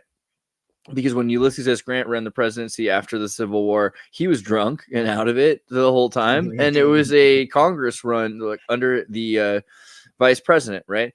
So again, with having the Senate of Rome, and how much America really changed, I wouldn't say progressed, but changed, like it industrialized and became more monolithic and federalized, right, under the Senate. I can see that being a major. Also, Senate is the closest thing that we don't have a democracy, but we have this representative democracy. So moving it towards the Senate away from the president makes a lot of sense. And so if the next 4 years would be like that, I feel like I don't see it. I don't see how it'd be plausible. But I want to say to Thomas, like when you're looking at what you posed about if Biden was to get reelected and get killed and everything that would imply or whatever, when you look at the actual tradition, it was always this outsider, but they were all also like connected with the people of the lowest strata of society. Like that's what they represent by them pulling the branch from the tree, which is symbolic of the king's dick and the king's daughter at the same time. Basically, they're challenging the king. And so if they defeat the king, they marry the daughter and then they take on the throne. But the whole point is to turn the whole thing on its head. It's to make the last first and the first last. When we look at somebody like Biden or a lot of these people, are they truly outsiders? Because that's like a qualification that's like necessary, and not just an outsider, but that they're like escaped criminal from like the lowest ranks of society. Because we can't have another fucking person who's like, so the way that they say it is that there would be secret orders that were given to a child. So a child would be born of royalty, and then that child, when they're born, you see this in fairy tales and stuff, like implied, where they ship the child outside the kingdom, and then he gets a special initiation when he gets older and is basically invited back to challenge the king. And so then they would play it out almost theatrically and let him do it so they could keep it in the family. And one of the points of them doing this ritual every so often was a guard against fucking incest, because they were like, the royalty will just continue to fuck each other until they're like totally like messed up and dysfunctional. And I have to wonder if that's an example of what we're seeing to some extent, like with royalty, with some serious, like over time, you have enough in marrying that they start to become like not quite right in the head, Well, there's a non-Golden Bough version of this too with the King Kill ritual, And I don't know the exact, so I got like a whole bunch of research on it, but some of it comes from like West African tribes, and like their secret societies, and like a huge component that I think sometimes gets left out when you just focus on the golden bough aspect is that when the king was old enough, he had so much respect for his kingdom and the people that he ruled over that if someone were to like come to the front door, and usually they would show him a casing of like his son's feet. So like they would show you like a casing of like, you know, your baby's foot when he was born, and that's kind of like, hey, it's time to pass the crown off. And in those cases, the king would have to kill himself. You're right, and so that's where the suicide king symbolism comes from. And even if he doesn't physically kill himself and somebody else kills him, it was a willed sacrifice in dignity and humility on the part of the king.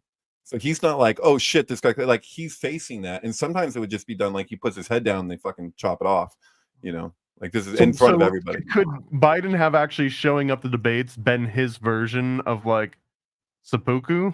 You know what I mean? Well, so Like, that's the that other was thing. him? I just thought I obviously that seems like what it has to be, but at the end of the day, I'm just thinking about how a certain demographic of people consume their news, and I wonder, is it possible that he's in the same boat as some of the people in his party who think that everything is a conspiracy of Russian bots?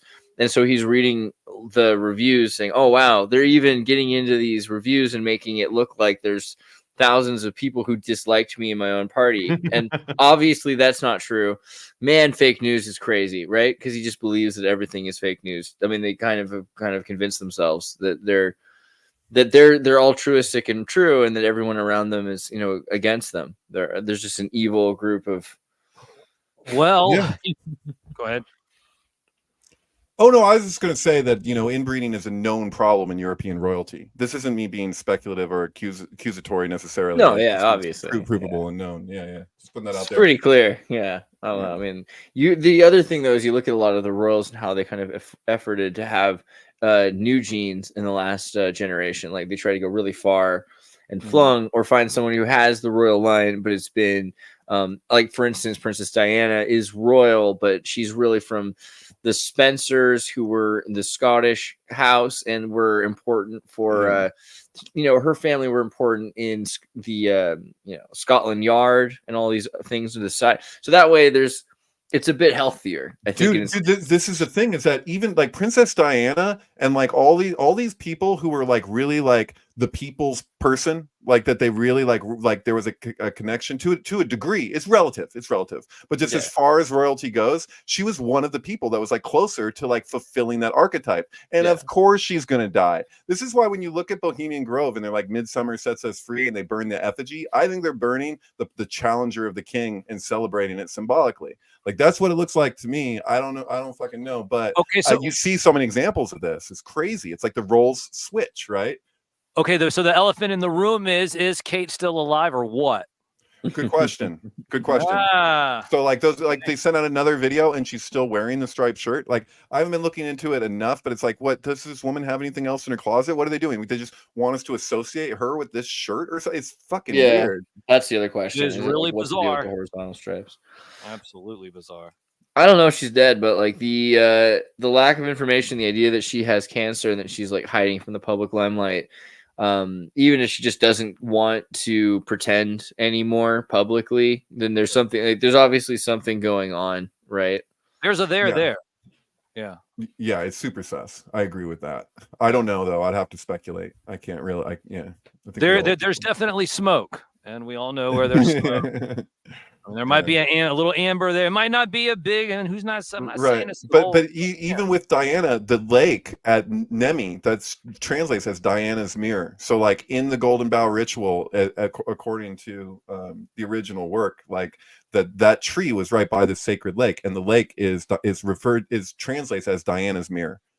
And so there's really interesting connection there. Even if you look at her grave site, and like I think we've talked about this before, like they put the hand from the Statue of Liberty type thing that's also in France. They put that there above the overpass, along just the hand with the torch, along with that 5-petaled rose that you'll find in the death card in the Rider-Waite tarot. it's on the flag. Death is holding the flag, and he's like coming up to the Pope or some bishop or what. I guess it's supposed to be the Pope, saying death even comes to you, you know. But like they used that Rosicrucian like rose like in like bronze or fucking whatever they used above the overpass, like it's impressed into it. It's like really weird, like the way they ritualize these things. Like, you know, even like Elton John's performance to me felt like this is more than just a like this isn't just a that was, by the way, Elton John's performance of where he did the version of his own Muppet Candle in the Wind. Wind. Nodding is tripping me out. Right. But you know, he had that was the most profit for any song in history by anybody. After that happened, it was the top selling song in history was Goodbye England's Rose. And like there was this whole like Rosicrucian symbolism that they played into the death of Diana, to the point that even though it was mourning, it almost felt like this weird celebratory thing. And to me, that just kind of screams of the Golden Bough. It's like, but it's like the Golden Bough in reverse. It's like a satanic version of the Golden Bough, where instead of us aligning ourselves with nature, which was the whole point of that ceremony, it's like we're like, no, fuck nature. We're going to do what we want. Another year in power. Midsummer sets us free. Whatever. It's like super arrogant. Well, I've been wondering about that because, you know, like you saw the transgender Olympics thing, or like those transgender swimmer is no longer, like the women are suing and they're going to end it essentially. Like Thomas? Yeah, there's a whole thing where they're going to make it more difficult for transgender persons to be in sports as the gender that they believe they are, right? So if you're there's an interesting situation right now where transgender runner Nikki Hiltz is heading to the Paris Olympics, and Nikki Hiltz identifies as non-gender, not a woman, and I think kind of, I don't think they identify as a man per se, right? Or do they? But they don't identify as a woman. But they're going to run in the biological women's race, which I think is an interesting turn of events, because there's that. I mean, it seems so simple of a solution that you can believe what you want to believe about yourself, but you're still in the class or something like that. But I don't know. What do we do with boxing? Like, can you imagine if you said, I actually identify as a smaller weight size? Like, I don't know to what end you can say with I identify. Well, like, is anyone doing the reverse? Are there like female to males that are transitioning into boxing and being like, I want to fight the dudes, because it usually seems like a one-way street. It's usually guys that are getting into women's sports and not women that are getting into men's sports. Right. I mean, all I know is the South Park where Randy Savage identifies as a woman so he can beat up women. I feel like based on a true story, that episode. It has to be real, right? It has to be. So, I mean, yeah, there was a situation where a woman, transgender woman, was crushing like skulls, like in the boxing match, right? Because they were just so much more powerful than the other person. Cyber something. Are you not talking about Jesus Christ? What's his? I'm so out of it. The guy who Jim Carrey played in Man on the Moon, Andy Kaufman. Look at I put no transgender athlete has only broken the skull of one of her opponents. Fact check. What? Like, because I'm sorry, I said. You know what? You fuck one. One's enough, bro. All of a sudden, you're freaking Harry the Skull Crusher. You crush one skull. You crush one skull. It's true. I feel like, after that, I'm gonna call you Skull Crusher. I feel like that might be for life. That might be one of those what you can't live down. I don't know.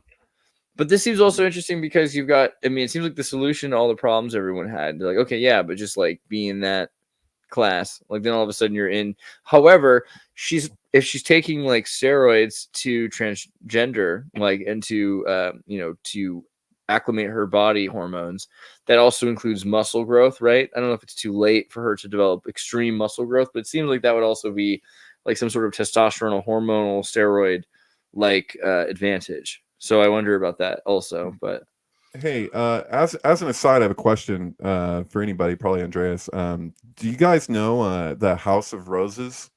Did she belong to the House of Roses, Diana? I'm just curious. Because you talk about the House of Orange sometimes. We get you mean the Tudor house? You mean to say the House of Tudor with the rose? Is that what it is? Oh yeah, because that's the symbol right there. That's what's above. So that's the explanation there. We can find out. Let's see. Was Princess Diana? Yeah, Diana, a member of the House of Tudor or descended. Yeah. Can I just say that I love Chat GPT and I use that all the time? Not a member, but she was descended from it. The House of Tudor ruled 14 to 16. Most famous members. Princess Diana, born Spencer, had ancestry that linked her to several royals, including the Tudors lineage. How trace the lineage for me, generation by generation. Just a reminder that it lies to you. Could easily. That's right. Spencer, Albert Spencer, Charles Spencer, Frederick Spencer, George Spencer, John Spencer, the first Earl from John Spencer, who is of Charles Spencer, of Richard Spencer of Sunderland, Henry Spencer of Sunderland, William Spencer, Baron of Wormleton, Robert Spencer, Spencer, all the way down until we get to This is Spencer's all the way down. Spencer's, bro, all the way. Yeah. Oh, I don't know. Yeah, so apparently she was a member of the, families that descended from the royal house, which she had to have been, is the point, right? That's the thing. But they wouldn't have let her in. Yeah. I mean, at all. Well, Right. yeah. So that's kind of the issue here, is that the golden bough is the treatment of like somebody who has to be a complete outsider, marries into the family and produces offspring, with the daughter of the king. The golden bough is actually all centered around the princess. Like that's the whole point. And I think sometimes it's misleading when people talk about like King Kill 33 or something as though it's all about the king. No, the king is actually secondary to the princess. And so you see this communicated in occultism all over the place. This is the significance of Shekinah as being what's pushed down to the bottom of the structure of the empire in order for a stand-in. And that's where we get the symbolism of Lilith or the Scarlet Woman with the beast. They're like to fill in the place in the archway for the center stone that's been pushed to the bottom and suppressed. Okay, wait a minute. So if it is about the queen or the princess does become the queen, what's the deal with Kate? And what's going on with Kate, and why is it? Yeah, well, there's almost no semblance. Everything is a mock version. That's why I'm saying that it's like there's a stand-in for these archetypes that we used to see communicated in action that required like a lot of sacrifice, and so they don't want any fucking sacrifice, basically. And so the royalty Public sacrifice, or did the sacrifice happen and now they're just using deep fake videos? No, they're sacrificing. They're just sacrificing any challenger. Like, I almost feel like that's why the Challenger blew up. Like, that was symbolic. Like, this is not like whatever it is, it doesn't go along with our enterprise has to be rejected. And so that's the significance of the golden bough, is this restoring of the order, because things get so corrupted. It's like ancient people knew how corruptible royalty would be, and they're like, why should we let some guy fucking tell us what to do all the time, unless if he knows that he's got this period of time where he does this job and here's what comes with it. And there's just like this kind of not this is attitude, but this kind of integrity that's connected to that, because he knows that this is what's going to come with him being a ruler. He's going to meet his day. He's going to meet his maker. Zero trust in any of the Kate footage I'm seeing, man. It's so shady. All of it seems so shady, man. What was that about ABBA up the name there? Middleton almost screams proxy. Princess Diana would have turned 63 today. ABBA were reportedly her favorite band.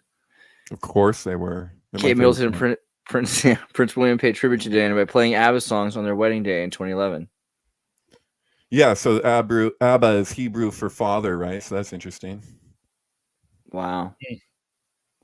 Indeed. So they paid tribute by playing Oh, ABBA. that's weird that it says Diana the dancing queen, because the symbolism of dancing queen is like the woman who's like she's older and she's like looking back on her life and she remembers this time and she can't have. It's a very sad song, right? Wow, she can't have back the past. It's done. What's done is done. And her obliviousness is part of what made it what it was. If she was worried about getting older, or whatever things, she wouldn't have experienced that. It's interesting. There's another like mythological sync here too that I've been learning about recently, but Diana's counterpart would have been Artemis, Right. The moon goddess.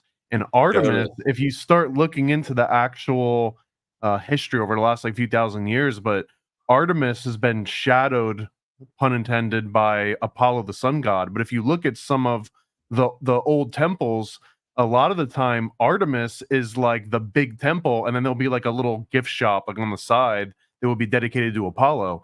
But since You're right. Apollo basically elevates into this sun god, even as a later edition, it kind of like it sort of like pushes Artemis to the side, the same way that you've got this like patriarchy within the royal family that's pushing aside Diana and pushing aside Middleton and everything. Dude, exactly. Thank you. That's exactly what I'm saying. So relatable. And so, and I think people get lost on it when they're approaching the issue with the patriarchy in a certain kind of way. There's like kind of a sanctioned version of addressing that. And that's why when people come with that sanctioned version, say to somebody like Jordan Peterson or something, he can just fucking destroy it, because this isn't what the actual issue ultimately is. Because the actual issue isn't so much about women and men. It's just like these aspects of ourselves which we externalize in the world and we project. And so like that's the thing you'll see when you approach something kabbalistically, but then you're doing this treatment of, you're like, tarot's the royal road, right? I mean, tetragrammaton is basically like the royal family. You're like, you have a father, a mother, a son, and a daughter. But like these are principles of formation, the way that things come into form and what goes on within ourselves. That's why I like to relate all of this like psychoanalytically. Like I feel like psychology in the psychoanalytic sense, like psychoanalysis, that draws a lot from mysticism of old. But Freud couldn't really talk about that. It wouldn't have gone over very well. But I've discussed that before. But yeah, interesting. You guys see the new Will Smith song? There's a new Will Smith song. Tell me about it. I saw the new Eminem song, relatively new. That's pretty good. Like a thing on it and based, but I kind of want to bring it up again. Here's the music video: BET, basic equity tax. And here's this idea of Will Smith in a ring of fire in front of a red sun that becomes the black sun. And there's all these numerological coincidences with the fallen angels in the choir, and that he's like the only one wearing kind of like white when they're all couldn't that also be him inside of the volcano and taking like a Scientology spin? It better be. I kept hoping it was all about volcanoes and Scientology. Well, listen, he's sure doing a great job slapping us all in the face with it. His thing he said was that, what was it? Insane from all the pain you walk through, ghosts that'll haunt you, thoughts. What was it? Basically, it was like the darker the hell you have to go through, the brighter the heaven you get to. What do you think? Is that it? I think it's a fucking corona, and that he's like basically symbolically on the moon in an eclipse or something. Yeah. I still think he's just butthurt about Jada. That's all. So well, he himself could be relating that, like he's like, I don't know, like the sun card in the rider deck. That's the 19th arcana, and like so you have COVID-19, like like I don't know. COVID had to be a tarot card. That's too good. Yeah. Oh, there's this whole vibe though that you have to go. What do you feel like that? To go into the darkest of hell to get to the brightest of heaven. Like, this is in alchemy. That's the blackening, right? Like when you have to bring something all the way to its like crudest form before you can elevate it into the philosopher's stone. I mean, is it the same thing? The phoenix rising from the ashes. That whole symbolic, coming from nothing, coming from death, and then resurrecting oneself. Well, this is Will Smith. Am I wrong? Was he Hancock? Am I tripping? Was he Hancock? He was Hancock. Yes, he was Hancock. Okay, because Hancock, the symbolism with the eagle has landed Apollo. There's something there. Yeah, interesting. He was a lot of things. I had forgotten about Hancock. That was the reluctant superhero. Yeah. I don't know. I feel like also, is the 1984 thing, because he's got these kind of 1984 outfits, and so this idea that we're because Will Smith owns the rights to so many cool things that he could make movies out of. What was it called? Colossus. What does he own the rights to?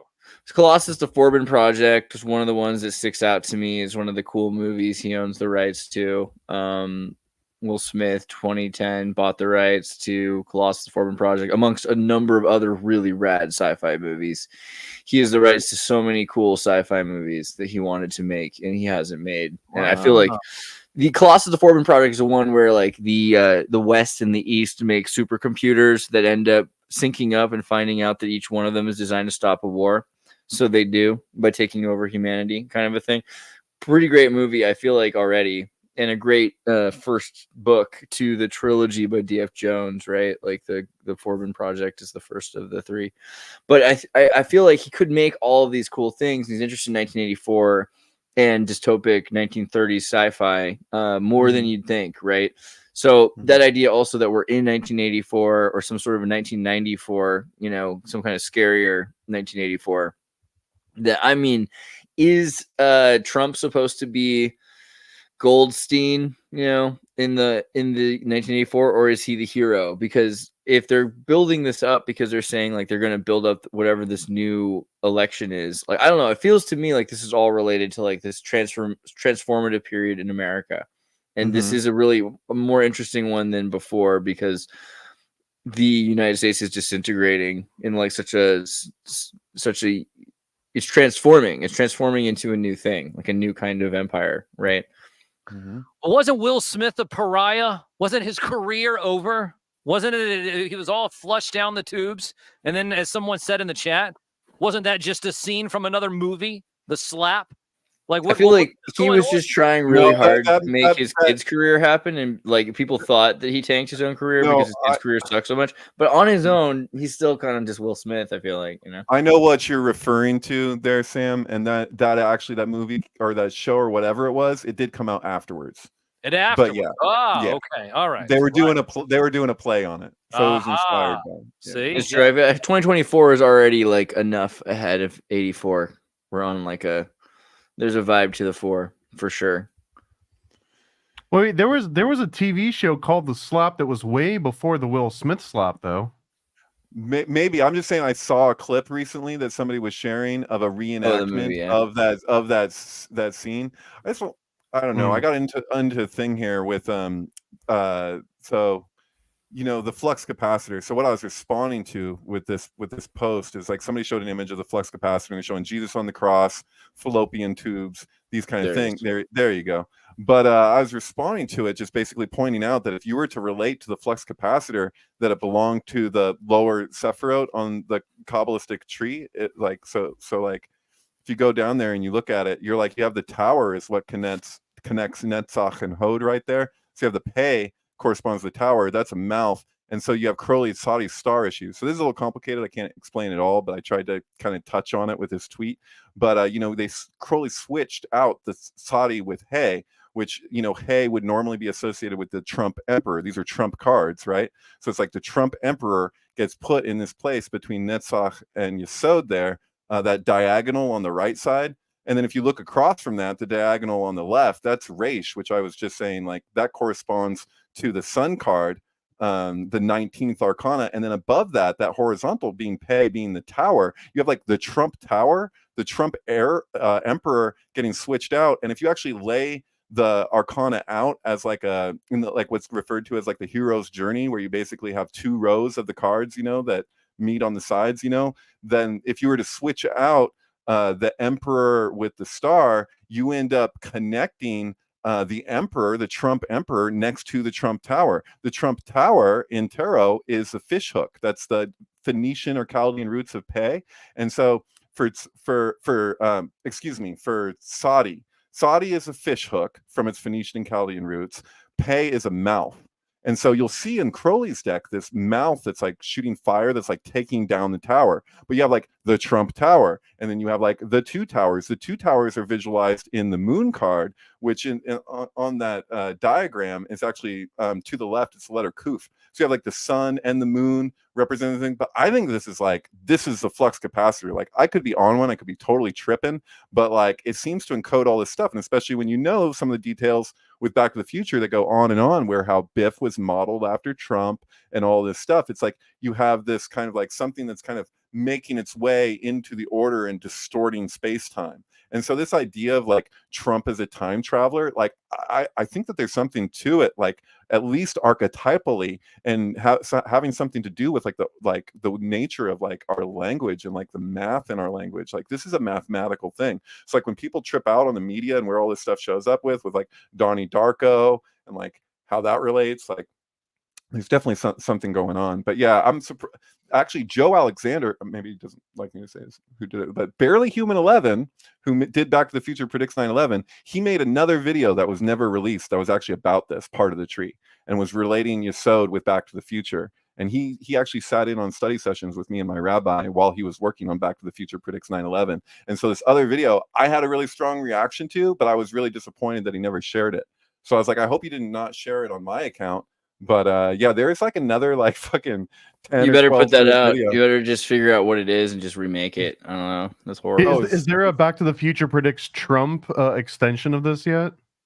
Yeah, in right. a way, yeah. I mean, that's Back to the Future does predict Trump. It's like that's the kind of the point of the movie. That's like such a low level sync, though. The more Right. interesting ones, like Back to the Future, talks about how important the Kennedy assassination is to this timeline, things like Right. that. Right, the Kennedy assassination like, important to like the layout of Hill Valley.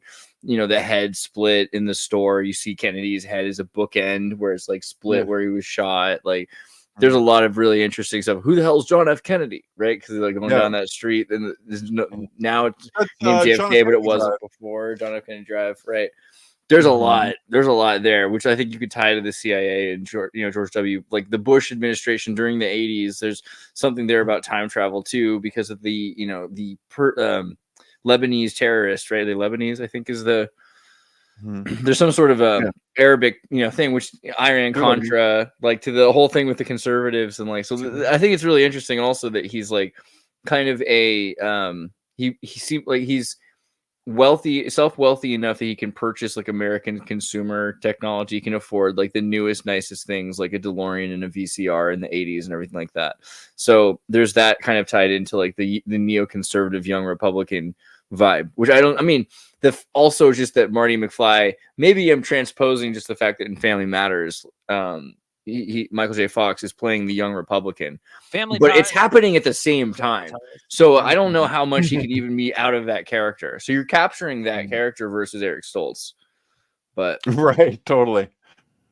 Yeah, good point. Listen, all I know is that when this baby hits 88 miles per hour, you're gonna see some serious shit.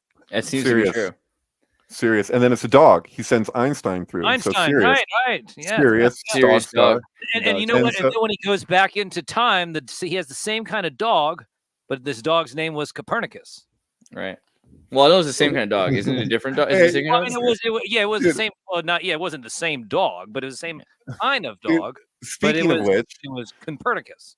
Somebody says here, David, what's the word on the barbecue dog picture of RFK? First of all, it was a goat. It's not a dog, and it was in Patagonia. So he was traveling, and he ate goat. I've eaten goat. A lot of people. If you don't eat goat, you're missing out. Meats in the world. Indian food has goat.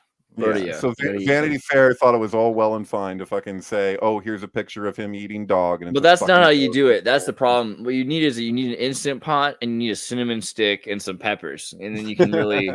There's a way to go about it. I don't know. You earlier at the beginning, before we started this, we're talking about how Little Red Riding Hood. How about Little Red Riding Hood synchronizes with the politics right now? I don't know if we covered that really. Yeah, well, it's just tripping out in general about how, I was just saying, like, when you look at the way the Greek tragedies worked, is that they would take mythologies and build them into the story. So the story, like the different characters in the story would be embodying these different archetypes. And so, like, obviously, like, the story of Oedipus is supposed to relate to Kronos, apparently, because you have, that kill the father, fuck the mother thing, like that's the story. So, I think that there's something to be said for when you're like looking at a film like this, is taking from this fairy tale and embedding it into it as kind of a retelling or whatever. But I think you can do that same thing with like the politics that we see in the world. Like, that's the thing about anthropology and the Golden Bough, is you're like, to what degree is this contrived and to what degree is this just synchronicity? And I don't always know. Like, in certain cases I can kind of see indicators where I'm like, oh, well, this is surely intentional because of this, that, and the other. But in certain cases I can't honestly tell you.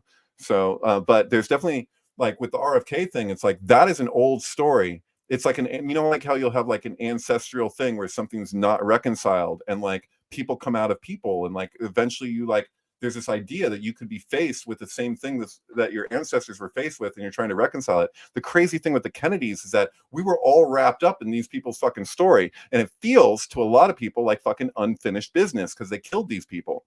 So like, especially like RFK's uncle and his father, and like all the fucking crazy like modern mythology that's like attached to that, and Camelot and all of this stuff. It's like unfinished business. And so I think it's fascinating synchronistically, especially because RFK is obsessed with sync himself and acknowledged that was one of his means of like getting over addiction as best as he's been able. You know, when people have like an addiction that they are able to move past, they often develop addictions in other areas. For RFK, that's sex.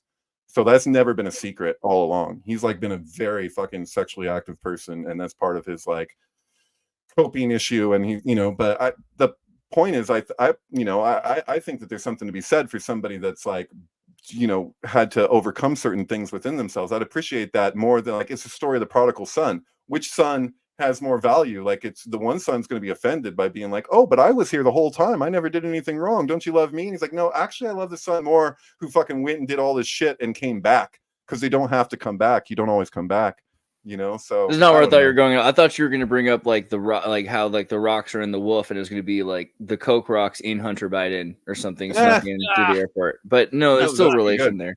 I see where you're going with that. Have you guys watched that movie Vicious Lips? You're talking about this. I mean, it's the beginning of the title of the video, so I figure we might as well give it a shout out. No, it's a great movie from 1986. You can get it online. I think Tubi has it free. Liquid Sky is better, but if you're gonna watch a cool movie about space witches and actually, there's a whole other. Wait, is this actually the same makers of Liquid Sky? Is it actually related, or you just I think Troma did do a release though. Although there's a whole other segue there. Like, check out Molly and Max in the future. Up until 2/3 of the way in, this movie's either it verges on being unwatchable and inspired, back and forth. It's kind of interesting. Molly and Max from the future, totally different thing. But Vicious Lips, about a rock band in space that are glamorous punk new wave 80s. Space rock band. I don't know what else to tell you without ruining it for you, but there's a lot of great numbers in this movie. Some really dazzling makeup and special effects. And I mean, like, obviously this is what the future is going to be like. It's already like this right now, if you think about it. But yeah, I don't know. You never seen Vicious Lips? You got to watch Vicious Lips. We can talk about Liquid Sky though instead. Liquid Sky is good. Have you seen Liquid Sky, Sam? No, I have not seen Liquid Sky. Shame on you, Sam. Shame on you. I'm just kidding. It's a little hard for me sometimes to watch all these movies. I'm very impressed by your movie knowledge, though. This one's really key. This one's one of the most important movies of all time. It's about like light beings that come down every few generations to take over the bodies of lesbian models to do heroin. And in this particular generation, they're in New York City, but like I guess it's been all over the world in the past. And they find out, and they're trying to get their bodies back. And it's just amazing. I don't know. Maybe David, you have thoughts on this? It's gender bending, but it's like gender bending in the David Bowie sense more than like the current woke whatever the fuck is going on. So like it's bending social gender. It's not. I mean, honestly, like what you expect out of gender. You should get what you want out of things. I agree with that. That seems fair. It's also like I was saying, there's a great David Bowie sync with Let's Dance and this film. I think they came out right around the same time. I'd have to check, but they resonate with each other like to a pretty crazy degree. There's also like underground music from the time. That was a lot of synthesizers and weird shit that people were doing, and it's just like it's a very strange experimental movie for sure. What was the year that it came out? 82 probably. No, Liquid Sky movie 82. I can tell by the film stock. I don't know, something about it. It's very 82, but it's a great movie. And they love me in Berlin, baby. I'm famous in Berlin, baby. You got to see it. I feel like that's really important. What was the one? I thought it was like 70s, but it was basically Space Phantom of the Opera. You know what I'm talking about? I know about Night at the Paradise, the Paradise of the Opera. What is it? Paradise of the Opera. Isn't that right? So no, I think I'm saying that wrong. No, it's something like that. Phantom of the Paradise. Phantom of the Paradise. Yeah, Phantom of the Paradise. That's not what you're talking about, though. That's a mix between Faust, though, and was it? I forget. It took from two different things and made it into It one. is. It is Phantom of the Paradise. Yes. Phantom of Paradise is an incredible movie as well. So I got to sync with that with Queen's album A Night at the Opera, and that's really good, dude. Yeah, Phantom of the Paradise. You seen this one? This one's really key. Also, it's like about velvet or something, right? Or something. I feel like it's a great movie. I feel like I need to have a certain set of drugs to watch all of these films. I feel like you're looking at AI generated art from a movie that you would be like, no, that doesn't exist. Andreas made that up. That's not a real movie. That's what it looks like. This is an Andreas AI movie. Yeah, but like that's only because it exists in real life. I feel like that's how that happens. This is, I think, is one of those acceptable versions of AI where sometimes the argument is like, oh, you know, AI took that away from someone that could have made it. But if you train it on a bunch of 70s and 80s weird rock operas and then have AI generate you a new 70s, 80s rock opera, a modern 80s. You know what you get when you do that? You get shock treatment. You get the sequel to Rocky Horror Picture Show, shock treatment, if you do that. And then you take it to Broadway, though. I mean, it'd be a musical, right? So it'd be a musical. You'd have music numbers. It'd go to Broadway, then to go on tour. Well, Broadway seems only be accepting remakes now. Broadway will do like if you take like fried green tomatoes or something, they'll be like, I give this project a green light. But if you go there with something really fucking creative and next level, they'll be like, I don't think so. I feel like the future might be though with AI and everything that they can figure out what people actually want to see, and they'll be able to put together, you know, shows just built. I mean, the exact opposite of what a person would think would be a good story, but something that would sell perfectly because every moment is like, and then this happens, and then that happens, and it'll just make people happy. Well, AI is just going to build your own entertainment. I mean, you're just going to tell AI just, hey, can you make me this? And it's going to just make you a 30-minute sitcom of whatever you tell it to make you, and then you're just sitting there watching the sitcom that was made by the AI. It's interesting enough to mention again that you have like this weird thing with like the elites that have been going to theater for a long time because not everybody. It's like they don't film those. I think now since COVID, like a few have been filmed, but usually it'd be like you have to have been there. You know, like Hair is like that. I would love to see footage of what Hair was like in 1969, like the original Broadway production. Right. If someone can find that, I'd love to see that, but there's no footage of it. And the thing that's crazy is like if you go through, like there's a certain thread of like all these old Broadway productions from the 60s into the 2000s before everything started being like, okay, now we're doing Wicked, now we're doing whatever they're doing with that, where they did blackface and they would do whiteface and it would go back and forth. In fact, if you look up the play, The Blacks, you have like James Earl Jones in there and like all these like people who became activists, you know, Maya Angelou and stuff. And a lot of those theaters were off Broadway too, like right off Broadway. And right, so it would be littered. They'd be littered. Like so, you'd have the big ones all around, but then all of a sudden, you know, just right around the corner, there'd be like 5 or 6 is exactly what you were talking about. Right. Well, the thing is that I guess one would argue if they were from that class that we had these like kind of cultural achievements of us kind of like coming like playing with these things that you didn't see in movies as much in these particular ways where it's like, okay, now the black people are in whiteface, now the white people are in blackface, and just like this was like a phenomenon, and like all these people who felt like they got like enlightened through that or whatever. It's like, dude, most people weren't exposed to that even really happened. So it's like, okay, so what good is it for society if you have like these big cultural advancements happening for the elite who are going to these plays, and everyone else for the most part is just completely oblivious that these things ever took place. So that's the problem with like private parties like that. You're like, oh well, maybe, you know, you guys really broke some ground here. Too bad it wasn't affecting any of the rest of us, you know, except by you guys acting enlightened about what it is that you've been exposed to and what you know. I mean, I can't imagine what it'd be like to go to like a Marina Abramovic party and they're cutting the fucking cake and like what different people's relationships are to what they're a part of or what they're witnessing. You know what I mean? Like, I don't think everybody's fucking coming from the same place. I think some people are just like, wow, this is some crazy performance art. And some people are like, oh yeah, this reminds me of the fucking body I ate last week. I'll never forget my favorite and most distinguished Connecticut Party Zero, how a soiree in Connecticut became a super spreader. About 50 people gathered this month for a party in the upscale suburb of Westport that scattered across the region and the world.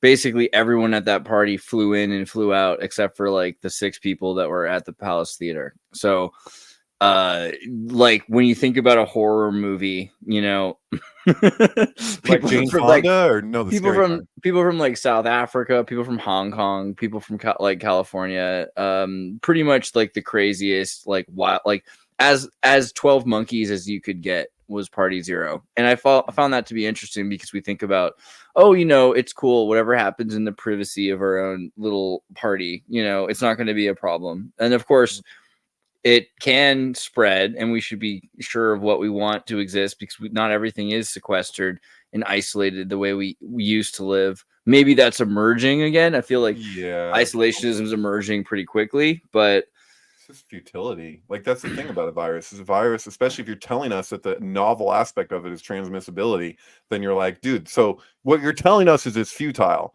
So the best we could do is let the younger, stronger people get exposed to it, and then they'll fucking and then the virus, as it moves along, will get diminished. It won't be as deadly. That's been historically what's happened with viruses. It starts with the most populated area, spreads out to the more rural over a certain amount of time. This happened really, really rapidly with COVID because of its, you know, the reason why it's called Corona or whatever is that you have these connecting sites that were, you know, more easily. They could, you know, you could inhale it. Called Stonehenge. No, I'm just kidding. Yeah. I think that's what they said, is that if you smoked, if you're a smoker, that it was less like transmissible, but if you got it, it was worse. That's what they said. I don't know if that's probably not true medical advice. Oh, probably not true. I might be spreading disinfo. However, I know a lot of people believe that. I knew people that lived that way at the time, and I feel like they didn't get COVID. I don't know. That's the last movie ever made. Have you seen this movie? The last movie ever made. Is this another one of these AI movies that should be I wish. No, this is actually, like, if you hate AI movies, you'll love this movie, because this movie is about a group of people that are told by the AI system that runs the universe, you've all been part of a simulation. You don't realize this for the last 2 centuries or century of your civilization have all just been a simulation, and the simulation has been successful. It's coming to an end. And you got all these people like, well, dude, like, I exist my whole life. Like, I'm like not relevant. I'm just an artist. I'm like a filmmaker. Like, that's the craziest thing, to be a simulated like person who went to college for art school or film or something like that. So they decide, like, before the universe ends, because like they're shutting the simulation down in like a week or 30 days or whatever it is, that they're gonna make they have 14 days to finish a movie. So they're gonna make a movie and watch it before the world ends. Oh, I don't know. I'm gonna cry thinking about it. I'll tell you what. Oh, wow, it's like that. Gotcha, dude. Wow. Like, right? What's the point, like, of anything, you know? But like, that is the point in a weird way. How does this relate at all to God? What's his name in Easy Rider? Dennis Hopper's The Last movie. I don't know. I haven't really thought about it. I'll have to rewatch The Last Movie. The Last Picture Show? You mean The Last Picture Show? No, I don't mean The Last Picture Show. I mean The Last Movie by Dennis Hopper. I think he directed it. It's like a passion project, weird ass thing. Got terrible reviews, but I heard that it actually aged well, so I'd like to revisit it. But yeah, I saw that in high school actually. Yeah, I don't remember what is going on. It's a Western Peruvian thing. I'll have to check it.